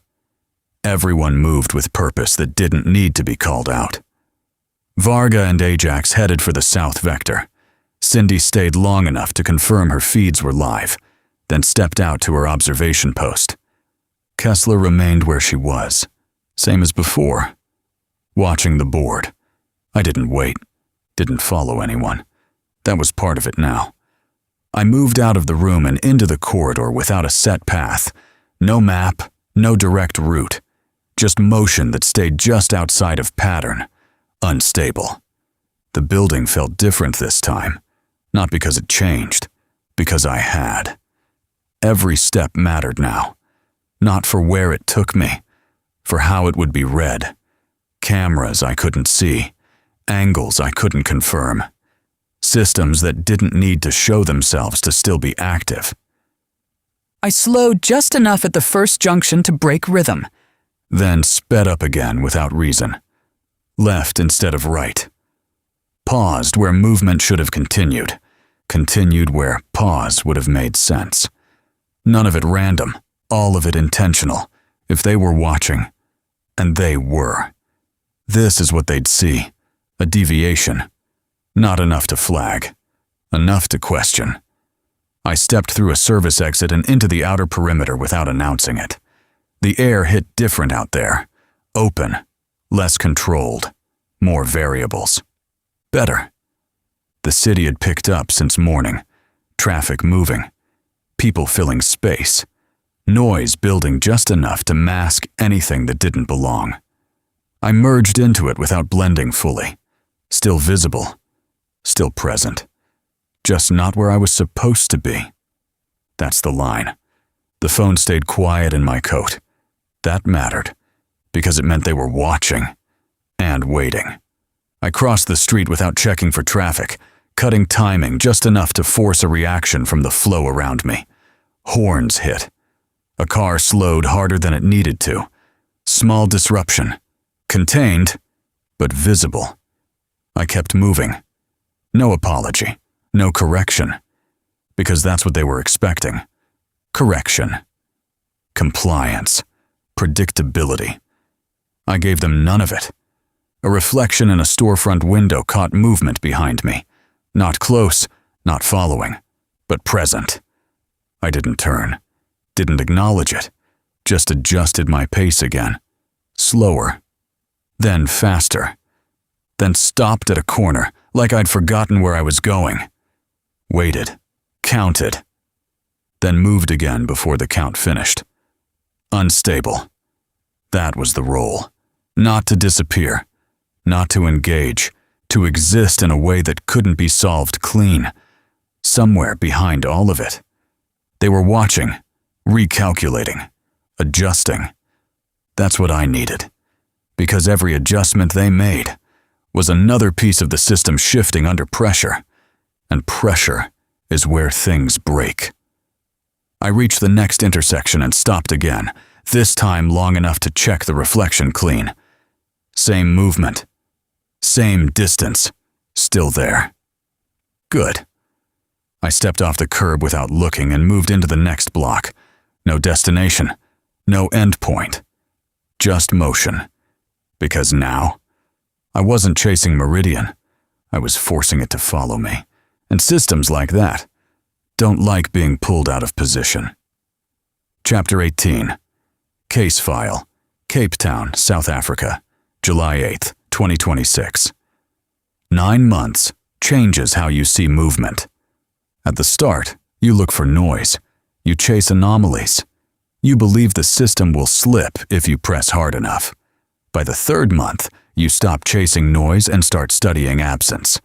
By the 6th, you realize absence is the system. By the 9th, you stop looking for the bottom, because there isn't one. The market was built for that kind of thinking. Layered sound, layered motion. Nothing holding still long enough to be isolated. Vendors calling out in overlapping rhythms. Currencies changing hands without record. Faces passing without memory. It looked chaotic if you didn't know better. It wasn't. It was structured disorder, the kind Meridian thrives in. I moved through it without committing to any direction, letting the flow carry just enough of my movement to make it look natural while holding just outside of it. That was the edge now. Not blending in, not standing out. Being read, but not solved. The air carried spice, diesel, salt, heat rising off metal surfaces where the sun hadn't fully broken through. Every sense was occupied, which meant nothing could be focused on, except what mattered. Reflections told the truth. Glass panels, polished metal. The curved edge of a display case just off angle enough to catch movement behind me without forcing a turn. Spacing, distance, consistency, still there. Not closing. Not trailing. Tracking. That confirmed it. They weren't interested in following me. They were interested in watching what I did when I knew I was being watched. That's the difference between surveillance and evaluation. I cut left through a narrow lane, let the flow compress around me, then broke it with a pause that didn't belong. Long enough to disrupt timing, short enough not to draw attention. People adjusted. That's how systems behave at scale. They correct without knowing they're correcting. I moved again before the adjustment settled. Unstable. That was the position. I didn't see him approach. That was the point. 1 second there was space. The next, there wasn't. He stepped into my path without forcing contact, without triggering any reaction from the movement around us. Mid-40s, maybe older. Clean jacket that didn't belong to the market, but didn't stand out in it either. No visible weapon. No tension in the shoulders. Eyes steady, not searching. Placed, like a piece set on a board after the game had already started. "You took longer than expected," he said. Not a question. Not a greeting. A correction. His accent didn't settle anywhere. It wasn't hidden. It was neutralized. The kind of voice that doesn't belong to a place because it belongs to too many of them. I don't move on expectation, I replied. You moved exactly on expectation, he said. That was the first move, not an opening, a response. I let that sit, didn't challenge it, didn't accept it, just held position. You've been mapping edges for 9 months, he continued. Ports, routes, financial drift. You're very good at it. There it was, confirmation without admission. You're not hard to read when you stay at the perimeter. I'm not staying there, I said. No, he replied. You're orbiting it. Second move, more precise. People moved around us without interruption. A vendor shouted over our shoulders about produce prices. A child cut between us without looking up. No one saw us as anything but 2 men standing too close in a crowded place. That's how you know it's controlled. You know what happens when you keep digging, he said. Yeah, I replied. You find something. He shook his head once. No, he said. You remove what was placed for you to find. Third move. Now we were past testing. I shifted my weight slightly, not breaking the line, just enough to change the angle. You're assuming I'm still looking for what you placed, I said. You are, he replied. You just don't realize how much of it there is. That landed, because it was the same realization I'd come to, just framed from his side of it. You're not hiding it, I said. No, he replied. We stopped hiding it a long time ago. Fourth move. He wasn't defending the system. He was redefining the premise. You think you're getting closer, he continued. That's the part I find interesting. Interesting how? I asked. You still believe there's a center, he said. There it was, not a reveal, a statement of position. I believe everything has one, I replied. Everything small does, he said. Fifth move. I let the noise of the market fill the space between us for a second, not to break the rhythm, to let it settle, because this wasn't a conversation. It was calculation. You intercepted movement, he said. You saw the transfers. You forced a response. You think that's progress. It is, I said. It's participation, he corrected. Sixth move, clean, precise, and closer to the truth than I liked. You let us walk, I said. We let you continue, he replied. Seventh, you deployed a scrub team, I said. We adjusted pressure, he replied. Eighth, you lost control of the port, I said. He almost smiled. Did we? Ninth, that one wasn't for me. That was for the board, because somewhere at that exact moment, Ajax was moving, Cindy was watching, the ports were opening, and this man, this representative, was standing in front of me like none of that changed anything. That's when it clicked. Not as a realization, as confirmation. This wasn't interruption. This was allowance.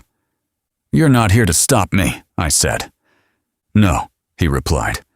You're here to make sure I keep going. Yes. No hesitation. No denial. Just truth. That was the 10th move, and it was the one that mattered. Why? I asked. He stepped closer. Not enough to threaten. Enough to isolate. Because you're one of the few who will, he said. And systems like this don't fail from the outside. 11th, they fail when someone insists on seeing the whole of it. That's not how systems fail, I said. No, he replied. That's how people inside them do. 12th, I held his gaze. Didn't look away. Didn't shift. Because this was the closest I'd been. Not physically. Structurally. You think there's no bottom, I said. I know there isn't, he replied. 13th. And you're still here. 14th. I'm always here, he said. That wasn't arrogance. That was placement. Final move. For now. He stepped past me the same way he entered. Not around, not avoiding contact. Through the space like it belonged to him more than it did to anyone else in the market. "Keep digging, Marty," he said quietly as he passed. "You're starting to understand what you're actually in." Same spelling. Same control. Then he was gone. Not rushed, not hidden. Absorbed. Like he had never been separate from the movement at all. I didn't turn, didn't follow, didn't need to. Because this wasn't a meeting. It was a placement on the board. And for the first time in 9 months, I wasn't trying to find the system. I was inside a conversation with it. I reached for my phone without breaking stride. Still no new message. That told me everything. Because they didn't need the line anymore. They had already said what mattered. And somewhere beyond the noise, beyond the movement, beyond the illusion of control, the system was still running exactly the way it was designed to. The only difference now was that I finally understood the rules, and they didn't include winning. And somewhere beyond the noise, beyond the movement, the system had already made its next move. Chapter 19. Case File, Cape Town, Essay 8th of July 2026. Ajax hit the south intake on the exact second. They planned it, not because the clock mattered, but because timing still controlled how the system responded. The approach was visible by design. Vehicles came in without masking speed or intent, headlights cutting clean across the loading lanes, engines holding steady instead of dropping to a stealth crawl. This wasn't concealment. This was pressure. The port looked active in all the ways it was supposed to. Cranes idled in mid-cycle. Dock lights burned across container rows. Workers moved at the edges of the grid, just far enough away not to interfere, just close enough to make it feel legitimate. That was the surface. Underneath it, the pattern had already broken. Ajax stepped out first, scanning without turning his head, reading the gaps instead of the movement. Varga came off his right, weapon low but ready, posture tight, controlled. The rest of the team fanned out across the intake corridor, not forming a line, not stacking behind one another, just spreading pressure across the space the way they'd planned. No immediate contact, no alarm, no system lockdown. That was wrong. "Entry's open," Varga said quietly. Ajax didn't answer right away. He didn't need to. He could see it. The gates weren't secured. The access points weren't contested. Even the cameras, what few were visible, weren't adjusting to track them. "Keep moving," he said. No pause. They advanced into the first container lane, boots hitting concrete in a rhythm that matched the space but didn't belong to it. Every step was deliberate, every angle covered, every shadow checked. Nothing pushed back. Cindy's voice came through the comms, low and controlled, layered under the ambient noise of the port. "They're not consolidating," she said. "I'm seeing movement across 3 sectors, but none of it's converging." Ajax glanced down the lane. "Say that again." "They're splitting response," she said. "No central reaction point. It's fragmenting." Ajax exhaled once. "Stay on it," he said. "Track the brakes." Varga moved ahead, clearing the first row of containers with the same precision she always carried. But there was something else under it now. Something heavier. Okoye's absence didn't need to be spoken. It sat in the space between movements, in the half-second adjustments that didn't have a name. They reached the first target container, unmarked. No active manifest. Positioned just far enough off alignment to avoid immediate scrutiny. "Set breach," Ajax said. 2 agents moved in, cutting tools coming up without hesitation. The seal broke clean, metal snapping under controlled force. The doors opened slowly, not because they were heavy, but because no one rushed what was on the other side. Light hit the interior and held. People stood inside, not packed, not restrained, positioned. Men, women, Different ages, different backgrounds, all of them upright, all of them still. No panic, no movement toward the exit, just waiting. Ajax stepped closer, eyes scanning not just the people, but the space around them. No restraints, no visible control mechanisms, no handlers. "That's not transport," he said. "No," Varga replied. "It's staging." Cindy's voice tightened slightly over comms. "They're not reacting to the breach," she said. "No escalation from adjacent sectors." Ajax didn't take his eyes off the container. "How many?" "Tracking now," she said. "Multiple lanes showing identical patterns." He counted quickly, not exact numbers, enough to understand scale. "Clear them," he said. "Get them out and separate." The team moved in, careful, controlled. No sudden movements, no loud commands. The people inside didn't resist, but they didn't respond either. Eyes followed motion without urgency. Bodies shifted only when directed. That was worse than panic. That meant conditioning. "Keep them moving," Ajax said. "Don't let them stack." They pulled the first group out and moved them toward a secondary holding zone just outside the lane. No one ran. No one asked questions. No one broke formation. Varga moved to the next container. Same setup, same placement, same stillness. She broke the seal, opened the doors, same result. "They're identical," she said. Ajax stepped over. "Not identical," he replied. "Replicated." Cindy came back in. "I'm seeing it across 5 containers now," she said. "Same structure, same spacing, same lack of response." "They're not hiding it," Varga said. "No," Ajax replied. "They're showing it." He moved to the 3rd container. Something about this one felt different before they even touched it. Placement was off by inches, not enough to flag in a normal sweep, enough to matter now. "Hold," he said. The team paused. Ajax stepped forward alone and checked the seal, untouched. He broke it himself. The doors opened slower this time, not because of weight, because of what was behind them. Light cut in, and this time, someone moved. Not fast, not panicked, just aware. A woman stepped forward half a pace, then stopped. Eyes locked, not searching, recognizing. Ajax froze for a fraction of a second. That was all it took. "Cindy," he said quietly, "you need to see this." Feed shifted instantly, camera angle adjusted. "Zooming," she said. The image sharpened. The woman didn't move again, didn't speak, didn't react to the team. She just stood there, like she had been waiting for this exact moment. Cindy went silent. That was the tell. "Say it," Ajax said. Another second. Then, "That's her," Cindy said.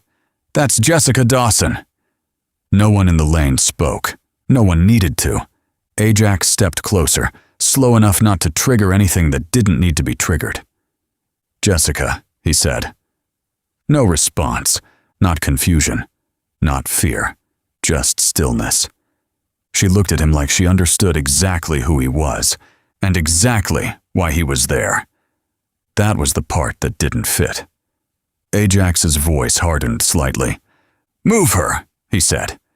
"Carefully." 2 agents stepped in. Jessica didn't resist, didn't help either. She let herself be guided out of the container like the space she had been in mattered more than the one she was stepping into. Ajax watched her the entire time. She didn't look relieved, didn't look afraid.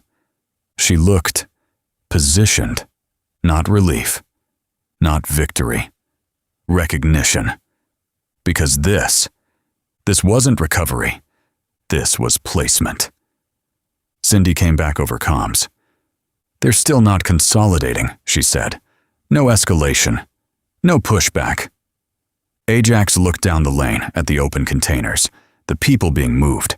The system that should have been reacting and wasn't. "They're letting us have it," he said.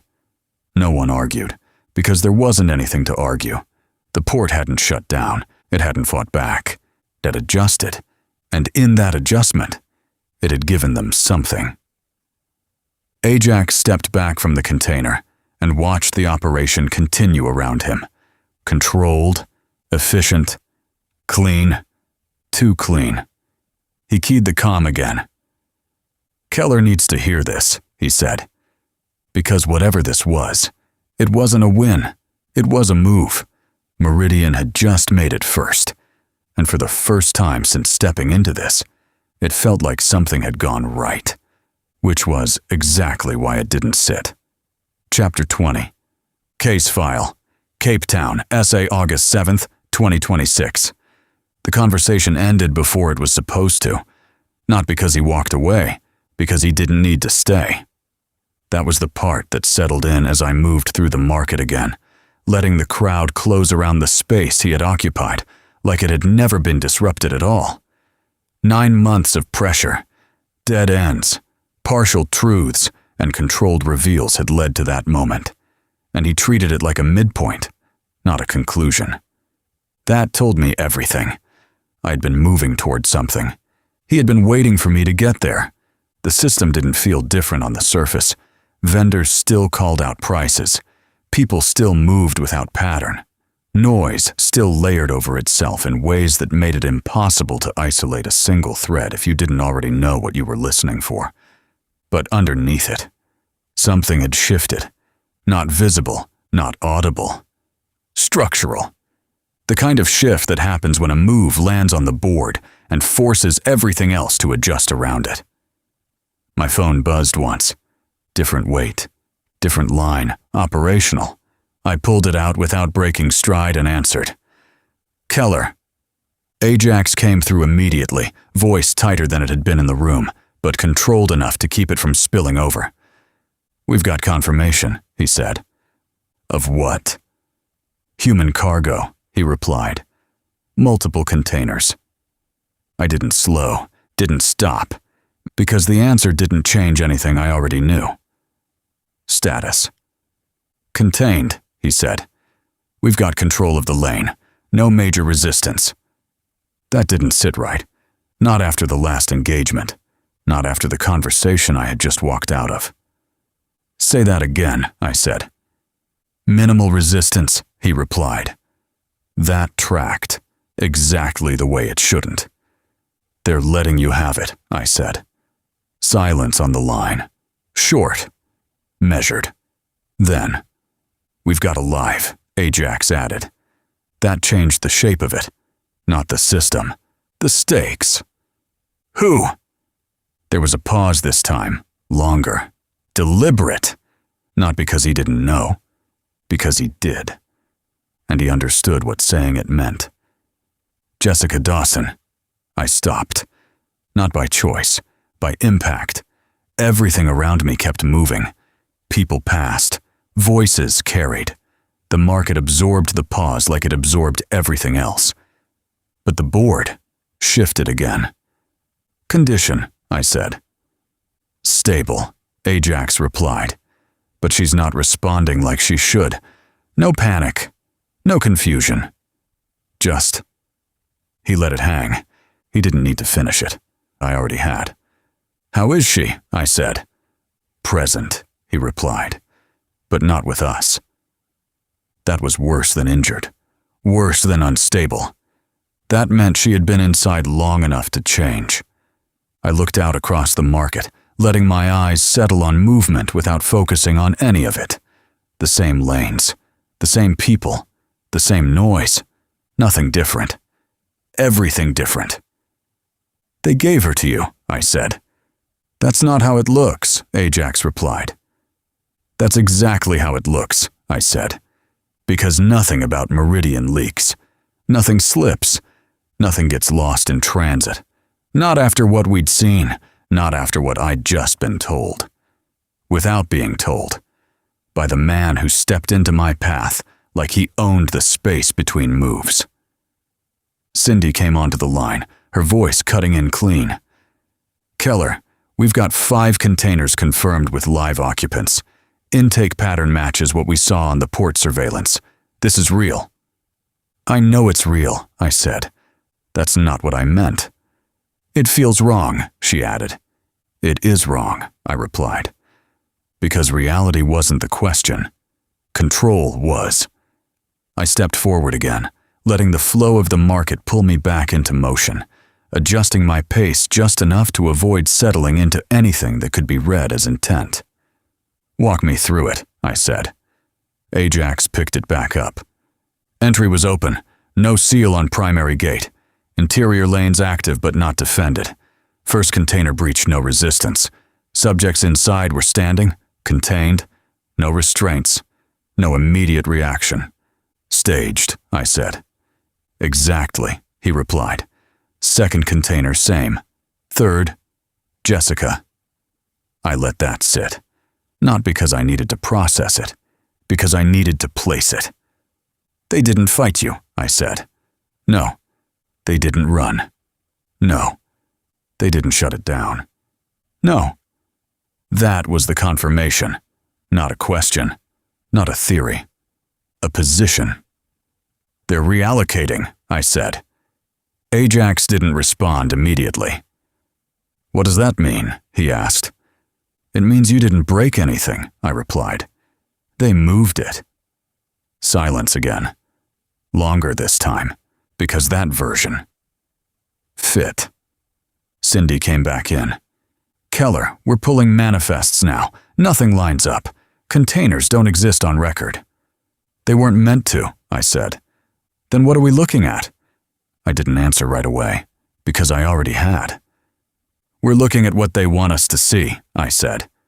I crossed an intersection without checking the signal, forcing traffic to adjust around me. A horn hit. A car slowed harder than it needed to. Movement corrected. Same principle. Different scale. "They're showing us proof," Ajax said. "No," I replied. "They're giving us something to hold." "Same difference," he said. "No," I said. "Proof holds up. This." I let it sit. This moves. That was the difference. Cindy understood it first. "If this is controlled release," she said, "then they're guiding the narrative." "Yeah," I replied, "and we're stepping into it." I slowed just enough to catch my reflection in a glass panel to my right. No sign of him. No sign of anyone out of place. That didn't mean anything. He had already made his move. "Secure everything," I said. "Every container. Every person. Every angle of that lane." "We are," Ajax said. "Not just extraction," I added. "Observation. I want behavior. I want response. I want to know what changes when you move them." "Copy," he said. I ended the call without another word. The phone dropped back into my coat, the weight of it settling differently now, because the line had shifted, not broken. Shifted. I looked back once, not at the crowd, not at the path I had taken, at the space where he had stood. Gone. Like he had never been separate from the system at all. But he was. And what he said, what he confirmed, finally lined up with what I had been feeling since the first message hit my phone. "You're starting to understand what you're actually in. Not a warning. Not a threat. An invitation." I stepped forward again, letting the market take me back into motion, because now it was clear. The contact, the timing, the split response at the port, the containers, Jessica Dawson. None of it was a break. None of it was a win. It was design. Meridian hadn't lost control. It had shifted it. And right now, it had just handed us something we thought we wanted, which meant one thing. We weren't closing in. We were being brought deeper. And whatever sat at the center of this, if there even was one, wasn't waiting for us to find it. It was waiting to see how far we were willing to go to prove it existed. We didn't plan it. That's what made it theirs. Ajax's voice was still in my ear when the second call cut through. Not his channel, not Kessler's. Clean insertion. No routing trace. "Keller." A half beat of silence. "You're about to lose the lane." No distortion. No attempt to hide it. That was the point. I kept moving through the market, pace unchanged, eyes working reflections instead of faces. "Then you wouldn't be calling. You still think this is reactive," he said. It isn't. Nothing shifted around me. Civilian flow held. No brakes, no tension. Too clean. "Location," Ajax cut in. Warehouse grid just lit up. Thermal bloom. Multiple bodies. This just changed. I angled off without breaking stride. "Send it." Coordinates came through. Port-adjacent storage sector. Not primary lanes. Not random either. "They're moving," Ajax said. They were always moving. The voice stayed on the line just long enough to place it. "You wanted to see how it holds." I didn't answer. "Watch closely." The line went dead. We were on the warehouse in under 6 minutes. No lights, no sirens. Engines cut early. We rolled the last stretch quiet. Kessler was out before the vehicle settled. Stack. Her team moved clean. Plates tight. Carbines up. No wasted motion. Ajax came in behind with 2 operators. He gave me a quick look, nothing more. "This is wrong." "Yeah." The building showed nothing. A single overhead light. No guards. No heat bleed through the glass, which meant it wasn't empty. Kessler held a fist, then pushed forward. I brought the DDM-4 up, muzzle just off the frame, optic set low for threshold work. Safety off, finger indexed.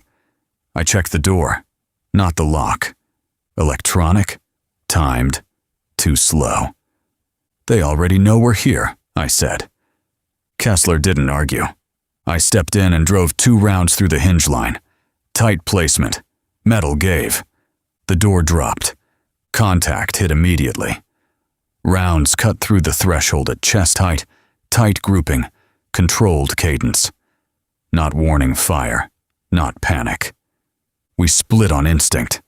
I peeled left, slicing the corner with the muzzle before committing, taking the room in pieces instead of all at once. "Too high," Kessler said.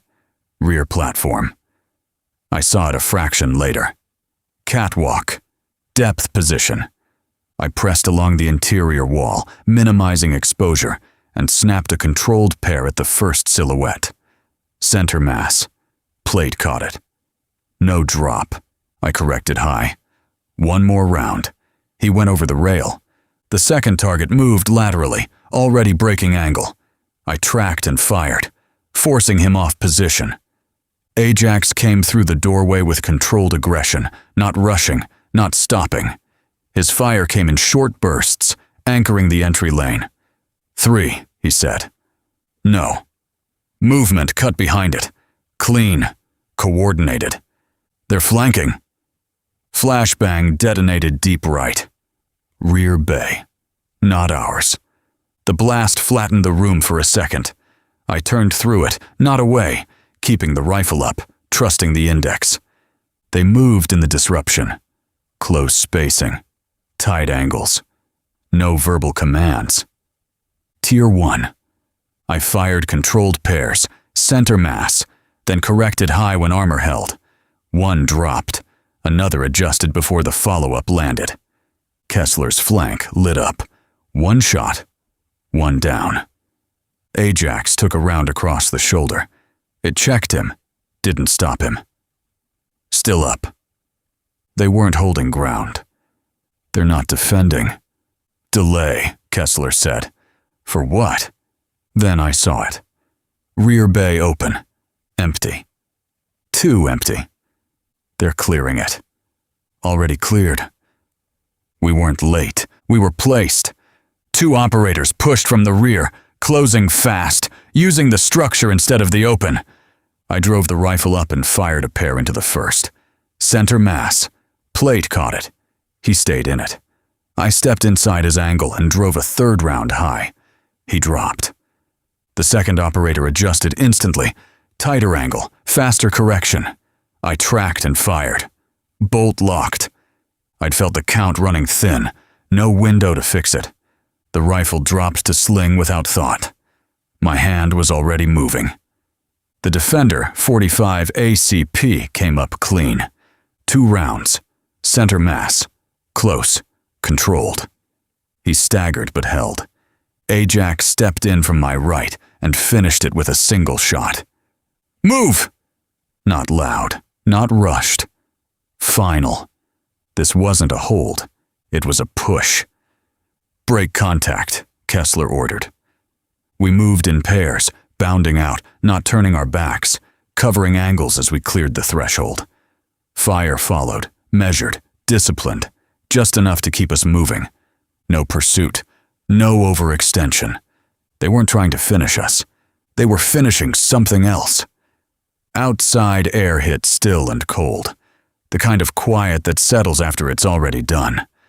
Ajax leaned into the vehicle, hand pressed to his shoulder. You good? Still here? Kessler didn't look at us.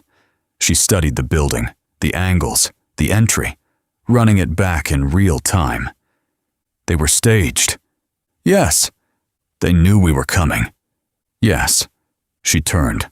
From when? Before we did. My phone buzzed. Same line. I answered. Keller.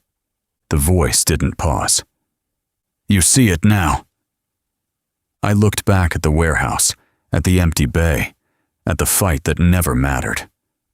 Yes. You're not disrupting anything, he said. You're being moved through it. My grip tightened on my sidearm. That warehouse, what was it? A measured pause.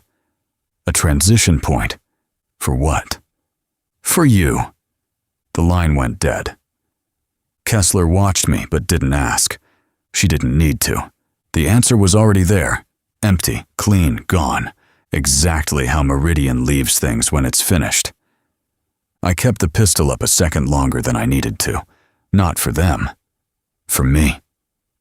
Then I lowered it and looked back at the structure one last time. Not for what it was, but for what it confirmed. We weren't chasing the system. We weren't inside it. We were being walked to the point where stepping in became the only move left. And now, they knew we were ready. Chapter 21. Case File. Cape Town. Essay August 7th, 2026. They didn't take her to a hospital. That told me more than any medical report could. Jessica Dawson sat in a controlled room 3 levels below the operations floor. No windows, no ambient noise, no visual anchors. Just a table, 2 chairs, and lighting set at a level that didn't strain the eyes but didn't offer comfort either. The kind of room built to remove everything that isn't necessary. People break in rooms like that. Or they reveal what they've been trained not to show. I stepped in alone. Kessler watched from observation. Ajax was close enough to hear everything without being seen.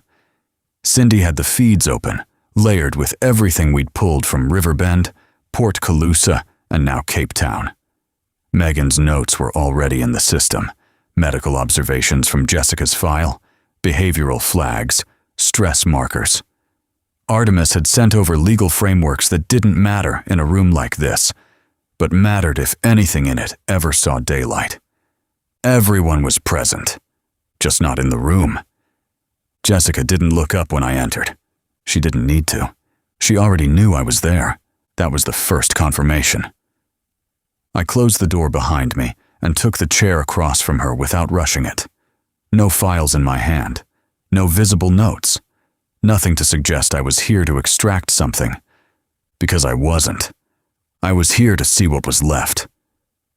You remember Riverbend, I said. Not a question. A placement. Her eyes lifted. Not fast. Not slow. Controlled. I remember the parts that mattered, she said. Her voice was steady. No tremor.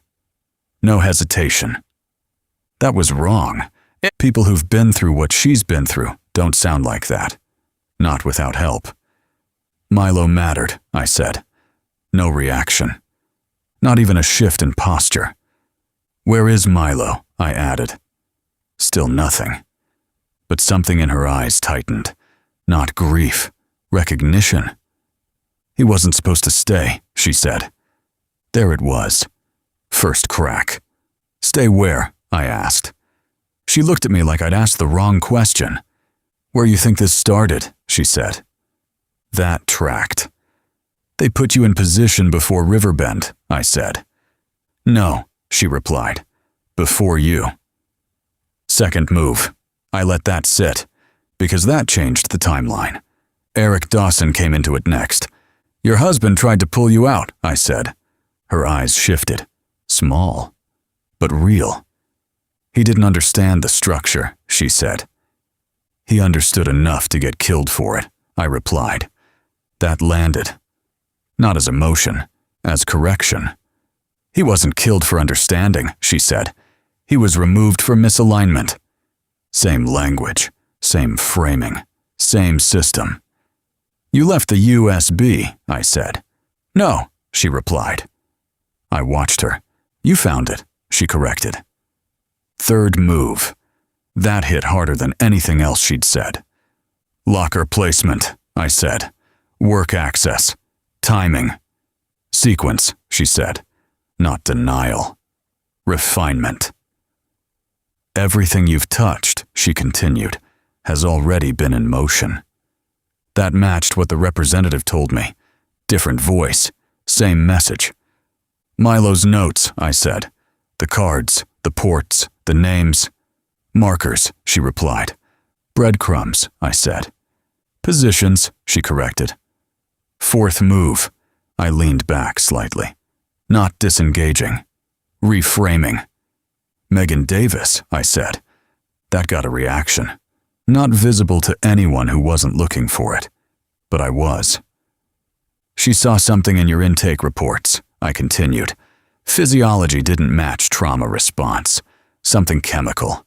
Something controlled. Jessica didn't answer right away. That was the first delay. Stabilization protocols, she said finally. Not denial, confirmation. They adjusted you, I said.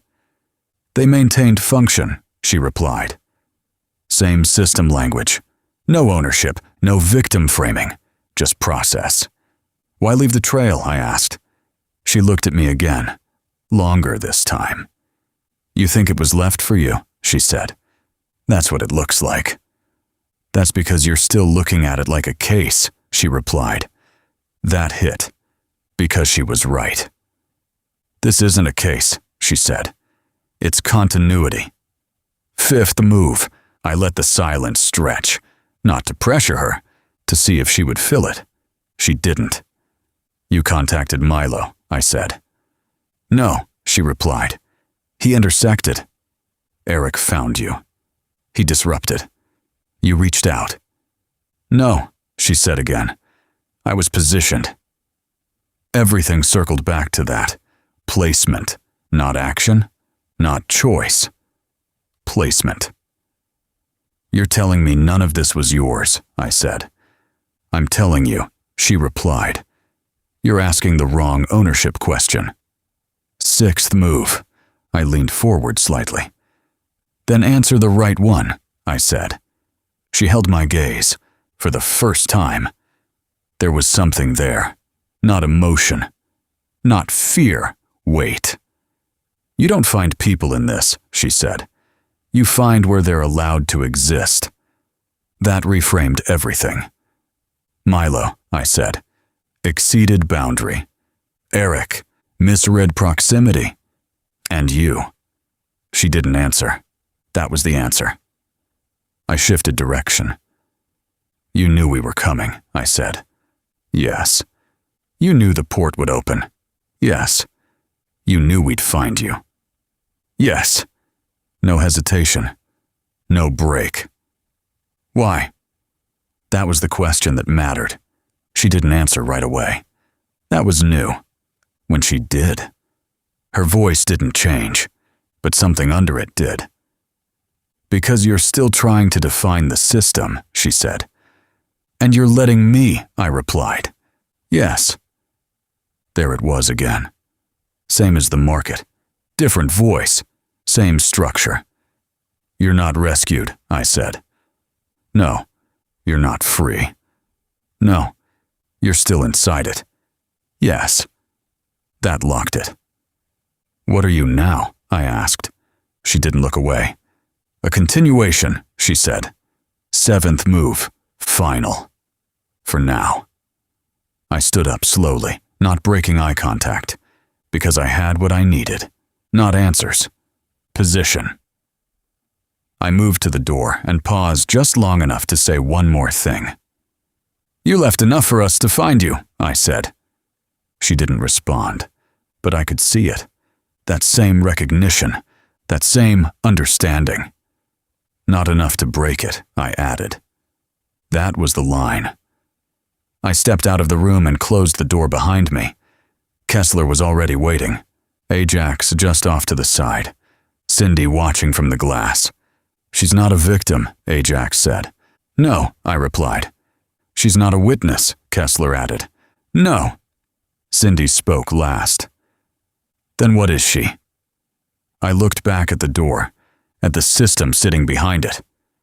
"She's still part of it," I said. "And now," I added, "so are we." Because the truth finally landed clean. We didn't find Jessica Dawson. We reached the point where Meridian allowed her to be found. Chapter 22. Case file, Cape Town, Essay 8th of July 2026. We didn't leave the floor after the interview. No one said it out loud, but the decision was already made. When something like that shifts the board, you don't step away from it. You compress around it. You watch what moves next. Kessler took the room without raising her voice. "Status," she said. Cindy brought the feeds up across the wall in layered grids, port lanes, intake logs that didn't exist on any registry, thermal overlays of the holding area where the recovered groups were staged. Data from Riverbend, Port Calusa, and Johannesburg sat stitched together in a way that only made sense if you stopped thinking of it as separate events. "It's consistent," Cindy said. "Same staging logic across all three regions. Spacing, grouping, behavioral pattern. It's not transport, it's positioning." "Time offsets," Ajax added, stepping closer to the table. "They're not moving people on a single schedule, they're phasing them." "Why?" Varga asked. "So no single seizure collapses the network," I said. "You take one lane, it doesn't touch the others." Kessler nodded once. "Compartmentalized continuity." That was the phrase. Not trafficking, not smuggling. Continuity. "Jessica fits inside that," Cindy said. "Her behavior, her language, she's not reacting to extraction. She's maintaining position." Ajax looked at me. "You believe her?" "I believe what she is," I said, "not what she says she is." "Which is," he pressed. "A component," I replied. "Still active?" That didn't sit well in the room. It wasn't supposed to. Kessler didn't challenge it. "Then we treat her as an active variable," she said, "not a secured asset." "Agreed," Ajax said. "No unsupervised movement, no open access." Cindy adjusted the display, pulling up the port feeds from the last hour. "Here," she said. "This is where it shifts." Movement across 3 lanes slowed, not stopped, not rerouted, just slowed. Enough to be noticed if you were looking for it. Enough to be ignored if you weren't. "They're recalibrating," she said. "They always were," I replied. "We're just seeing it now." Ajax folded his arms. "Because of her. Because of us," I said. That was the correction. Jessica wasn't the trigger. We were. "They gave us something to hold," Cindy said, echoing the line from earlier. "And now they're watching what we do with it," Kessler added. That was the part that mattered. I stepped closer to the table and traced the movement across the screen with my eyes, not my hands. Patterns were there, but they weren't meant to be followed. They were meant to be read. "Pull the timestamps on Milo's last movement," I said. Cindy didn't ask why. She pulled it up. Riverbend. Warehouse sector. Late-night entry that didn't line up with any official case file. A meeting that wasn't logged. A sequence that ended in his death. "Now, Eric," I said. Second feed came up. Port Calusa. Same structure. Same misalignment. Same outcome. Ajax watched the two timelines side by side. "They intersect," he said. "No," I replied. "They align." That difference mattered. "Same phase point," Cindy said. "Different geography." "Same outcome," Varga added. "Removal," Ajax said.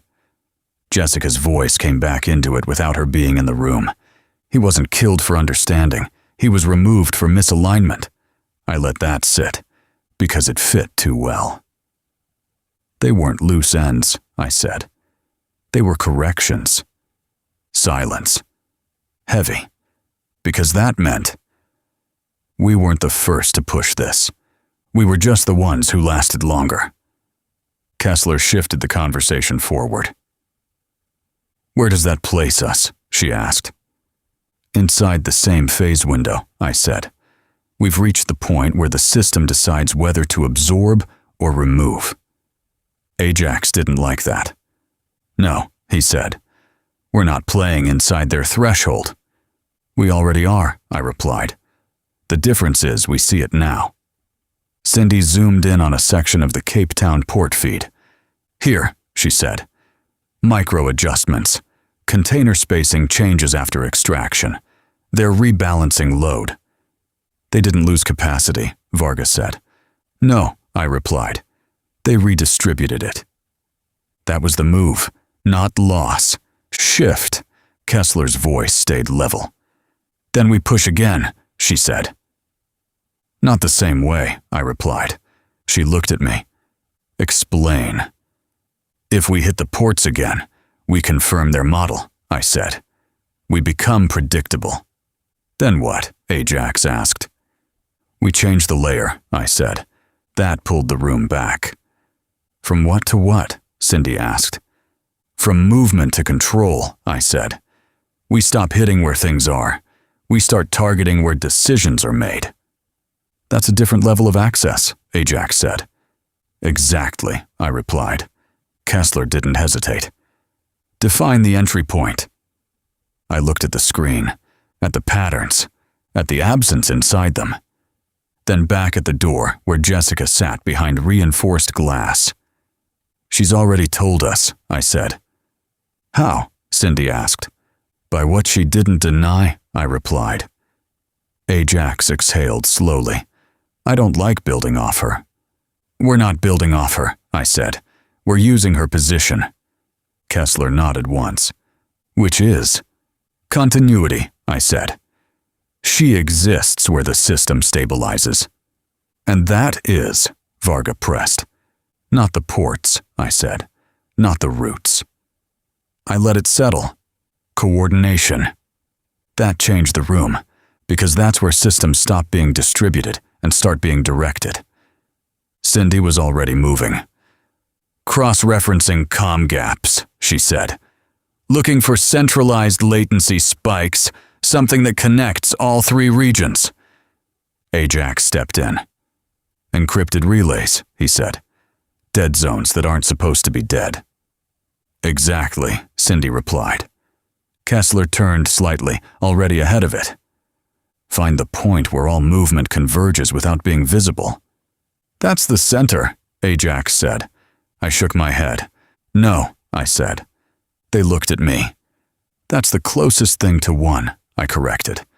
Because after 9 months, after the market, after the port, after Jessica, I knew better than to believe in a single point of failure. Kessler accepted it. "Then we move on it," she said. No hesitation. No debate. "Forward," I stepped back from the table and let the room take over the execution. Because the shift had already happened. We weren't chasing shipments anymore. We weren't reacting to movement.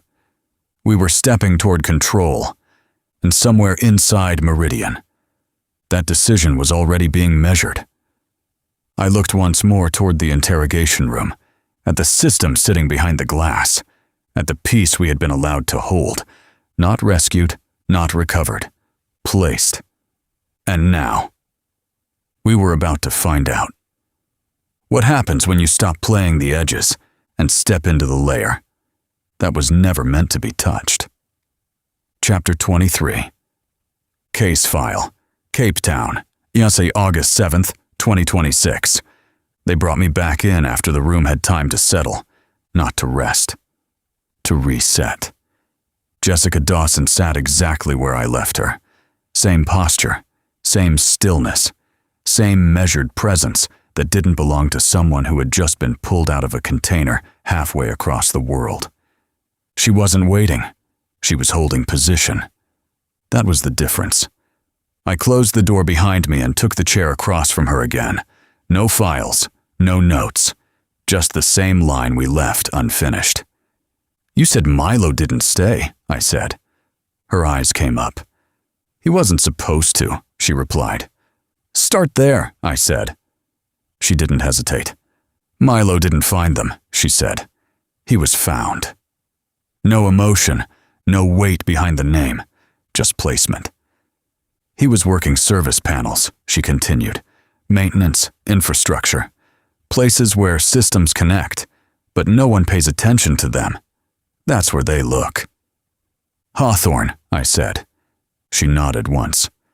"Rupert Hawthorne needed access to a controlled environment," she said. "Something that didn't exist on paper. Something that didn't trigger systems built to detect it. And Milo could give him that. Milo could open the space," she corrected. "He didn't understand what he was opening it to." That tracked. "He thought it was work," I said. "He thought it was opportunity," she replied. There it was, the shift from ignorance to involvement. "And you," I said. "He brought me in," she said, "but not the way you think." "Explain." Jessica leaned back slightly, not breaking eye contact. "They didn't need a doctor," she said. "They needed someone who could keep people alive without asking questions." "ER nurse," I said. "Trauma intake," she corrected. "Stabilization, short-term intervention, enough to keep a body functional." "For transport," I said. "For movement," she replied. Same language, same system. "They paid you," I said. Her expression didn't change. "They don't pay in anything that can be tracked," she said. "Diamonds," I said. "Yes." "Raw." "Yes." "Unregistered." "They don't exist until someone says they do," she replied. That lined up. "They told you how to move them," I said. "They told me how to disappear them," she corrected. "Pawn channels." "Rotational," she said. "Never the same place twice. Never the same timing. Always below threshold." That was Meridian, not hiding, avoiding definition. "You kept working for them," I said. "I kept being used," she replied. "Not defensive, not resigned, just accurate." "For what?" I asked. "Medical needs," she said. "Field stabilization, transit prep, recovery when something didn't go according to design." "Design," I repeated. "Yes." "Not operation, not plan. Design." Eric came back into it next. "Your husband tried to pull you out," I said. That got a reaction. Small, but real.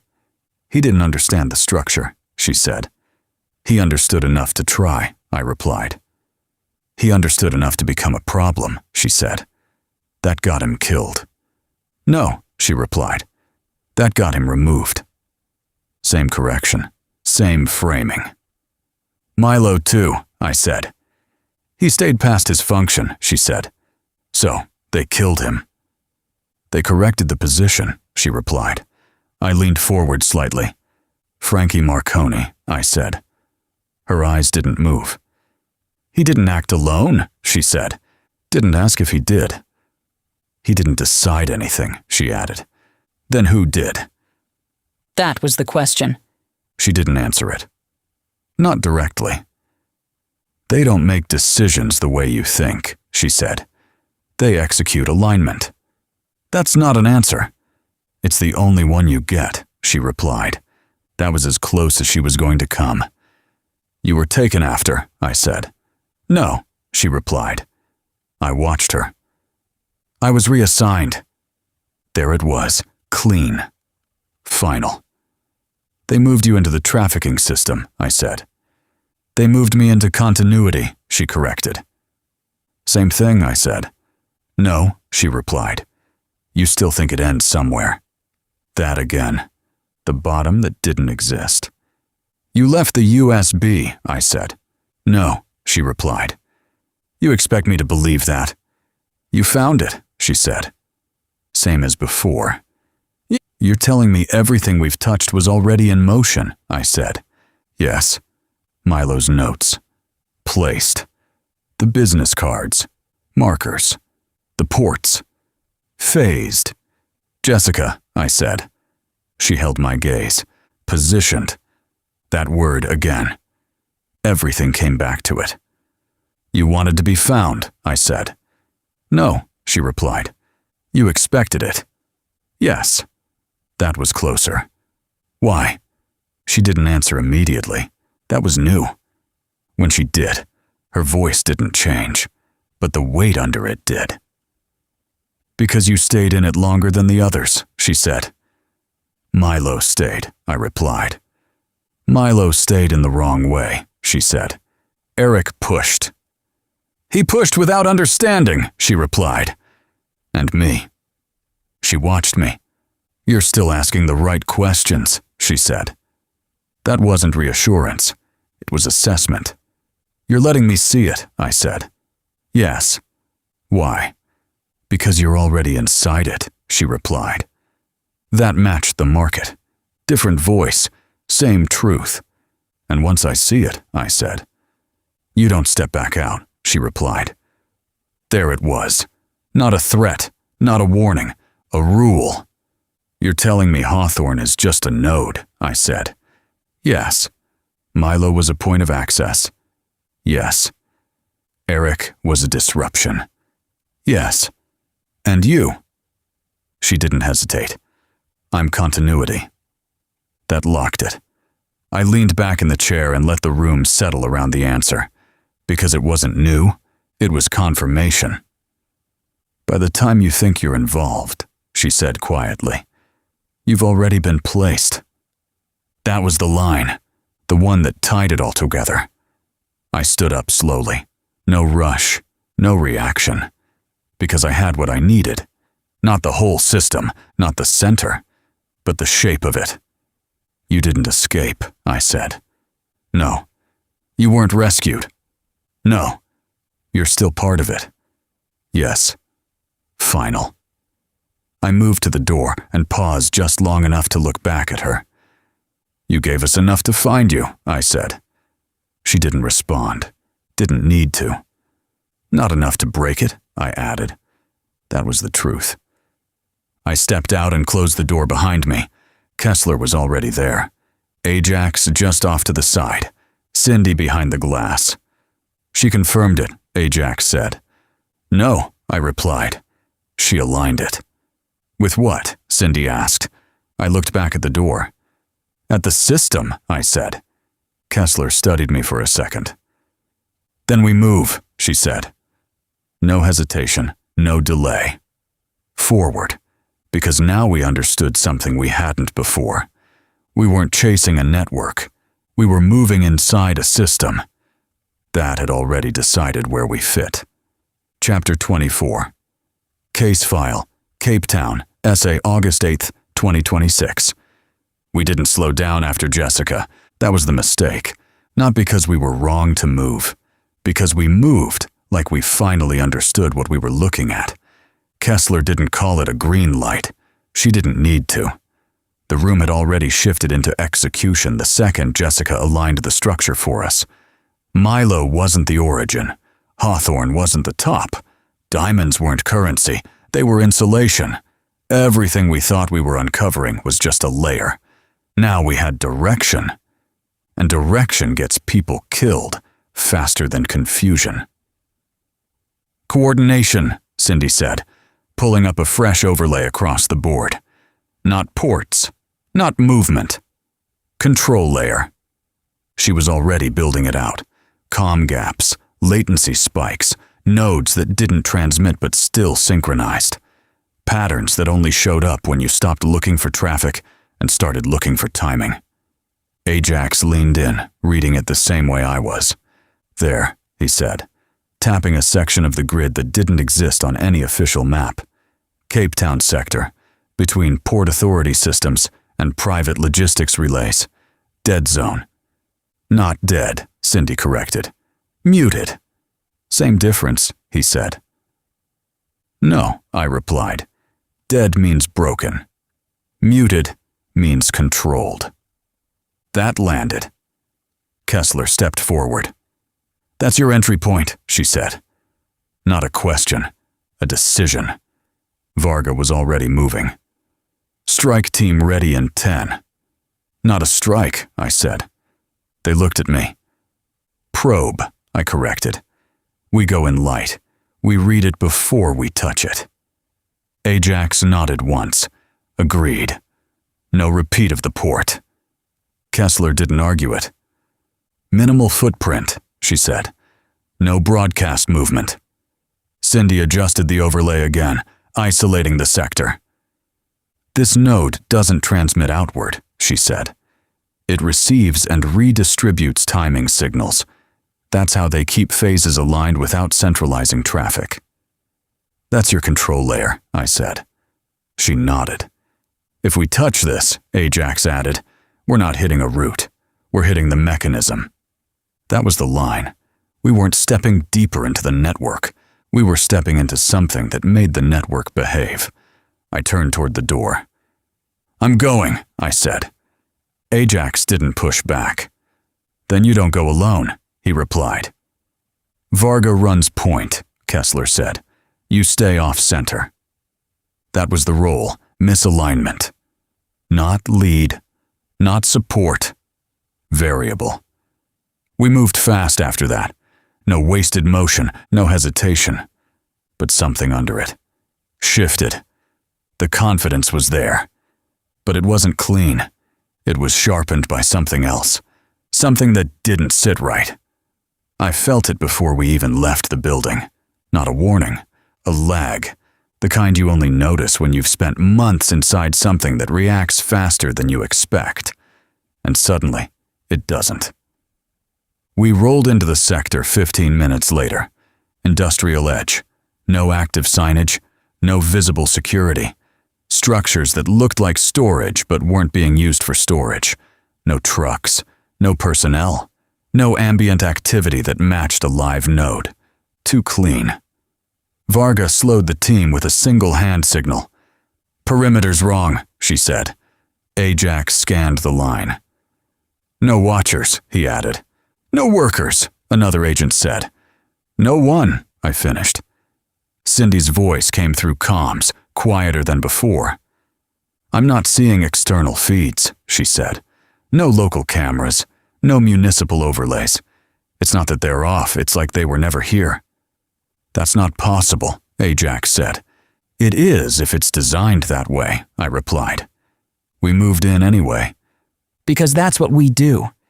Because not moving confirms the same thing moving does.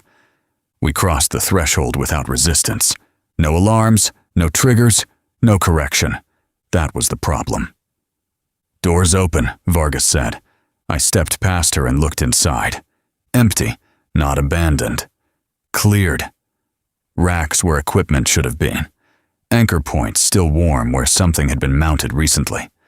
Power lines cut clean, not ripped out. Terminals removed, not destroyed. They pulled it, Ajax said. No, I replied. They transitioned it. Same difference, he said. No, I said again. Pulling is reactive. This. I looked around the space. This is scheduled. Cindy came back on comms. I'm seeing similar anomalies across 2 adjacent sectors, she said. Reduced signal activity. Not zero. Just lower. They're dampening, I said. Or redirecting, she replied. Varga moved deeper into the structure, clearing corners that didn't need clearing. No signs of struggle, she said. No forced exit. No rush. They weren't interrupted, Ajax said. They were already leaving, I corrected. That landed, because it fit too well. We stood in the center of something that had been operational hours ago, and now wasn't. No trace, no resistance, no mistake. I felt it then. Not fear, not even concern. Recognition. We didn't find this. We arrived as it was being removed. My phone buzzed. Not operational. The other line. I didn't reach for it right away. Didn't need to. I already knew what it meant. You are too late, Marty. Same voice, same control, the one that told me to keep digging. Not in the room, not on the line. Just there, like it had always been part of the system. I pulled the phone out and looked at the screen. No message, not yet. That was worse, because it meant this wasn't communication. It was confirmation. We hadn't triggered the move. We had stepped into it. Fall back, Kessler said over comms. Not loud, not urgent, final. Why? Ajax asked. Because this isn't the target, she replied. It's the transition. There it was. The word. We weren't hitting the system. We were standing in the space it vacated. I turned toward the exit. No hesitation, no argument. Because staying would confirm something we didn't want confirmed. We pulled out clean. No contact. No resistance. No engagement. Just absence. As we stepped back into the open air, I looked over the sector one more time. Same buildings, same layout, same silence. But now I understood what I was looking at. Not a failed operation. Not an abandoned node. A system in motion. And we had just seen it move. I slid the phone back into my coat. Still no message. Still no confirmation. But I didn't need it anymore. Because I already knew what came next. Not because they told us. Because we crossed it. And when systems like this get crossed, they don't fight. They don't defend. They don't react. They remove the layer you just stepped into. I turned back toward the vehicle, toward the team, toward whatever was left of the board. Because the next move wasn't ours anymore. It was theirs. And this time, we were going to feel it, before we ever saw it. Chapter 25. Case File. Cape Town. Essay August 9th, 2026. It didn't collapse. Systems collapse when something breaks inside them, when pressure builds faster than it can be redistributed, when someone hits the wrong point and everything behind it gives way. That's not what this was. This was absence clean, deliberate, executed. And it didn't happen overnight. It happened while we were still watching it. I was back in the operations room when Cindy froze the feed mid-cycle and leaned closer to the screen, studying it like it might contradict her if she stared at it long enough. She didn't call it out right away. Her hands moved across the console, pulling adjacent feeds, cross-referencing timestamps, layering thermal and motion tracking over the same section of port we had physically cleared less than 24 hours earlier. "Run that back," she said, more to herself than anyone else. The footage looped perfectly. Same truck, same crane movement, same shadow passing across the same container, identical, frame for frame. "They didn't go dark," she said quietly. "They replaced it." Ajax stepped forward. "With what?" "A loop," she replied. Synthetic overlay inserted into municipal feeds, private relays, even backup capture. This isn't masking. It's replication. I stepped closer to the screen. The movement looked real because it had been once. How long? I asked. Cindy isolated the timestamps and let the comparison run side by side. 17 hours, she said. Maybe 18. That's where the divergence starts. Live feed stops updating. Loop begins. That's when we were in the sector, Ajax said. No, I replied. That's when they were already gone. Kessler stepped forward. Expand scope. Cindy widened the grid. Cape Town spread across the wall, every active port lane, every camera, every external feed. All of it looping, not degrading, not glitching. Maintained. That's not just Cape Town, Cindy said. Riverbend, Ajax said. She pulled it up. Pier 14 came to life on the screen. Trucks moving, lights cycling, shadows passing. Then the pattern repeated. Same truck, same light shift, same delay. Port Calusa, I said. The third screen matched the others. Not absence, illusion. They didn't disappear, Varga said. They made us think they didn't, Cindy replied. That was worse, because it meant while we were moving on what we thought was live data, they were already gone. Kessler's voice stayed level. They bought themselves time. No, I said. They used it. This wasn't delay. It was execution. I watched the loop again. The repetition so clean it passed as continuity, unless you knew where to look. They didn't pull out in response to us, I said. They pulled out on schedule. Ajax shook his head slightly. That's too clean. Exactly, I replied. Too clean means it wasn't triggered. Silence settled in the room. Not confusion, but recognition.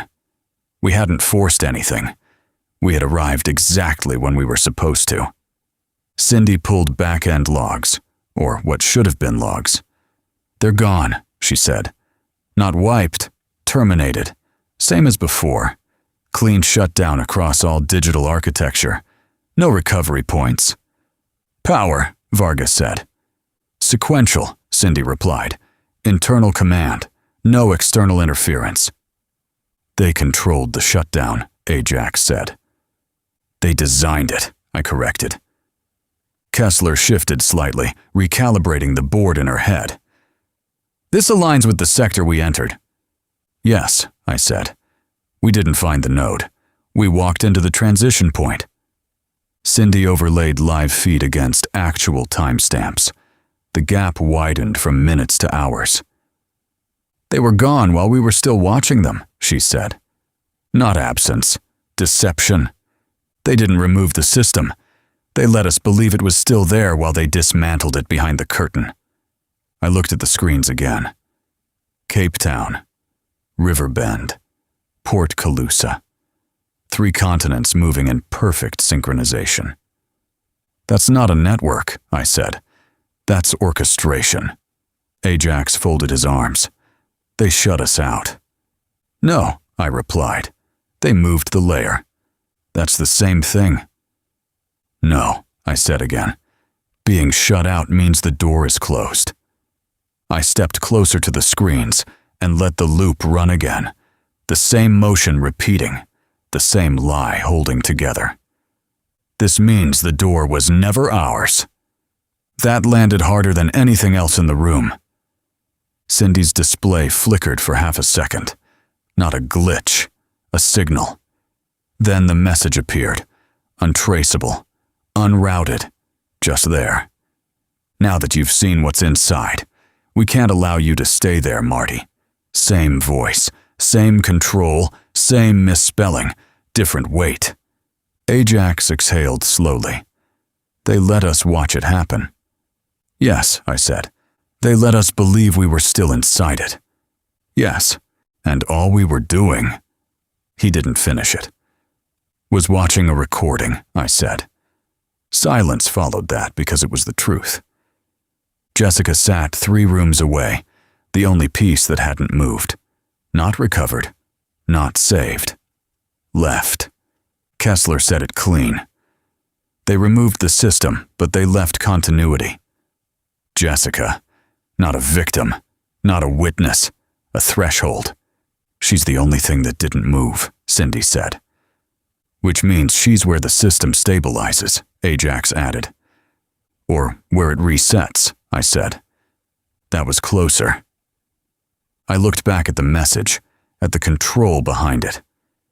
They didn't shut us out, I said. They looked at me. They moved us deeper. It sat heavier now, because we understood what it meant. We weren't chasing anything anymore. No ports, no shipments, no movement. Just a system that had removed itself completely, while we stood inside the illusion it left behind. I stepped back from the table and let the room settle around the absence. They didn't react to us, I said. They planned for us. And that was worse, because now we weren't just inside Meridian. We were operating in a space it had already accounted for before we ever got there. Chapter outro. Case file, Cape Town, South Africa, August 10th, 2026. August doesn't end clean. I stood at the edge of the harbor with the wind coming off the water, cutting through the coat like it had somewhere to be.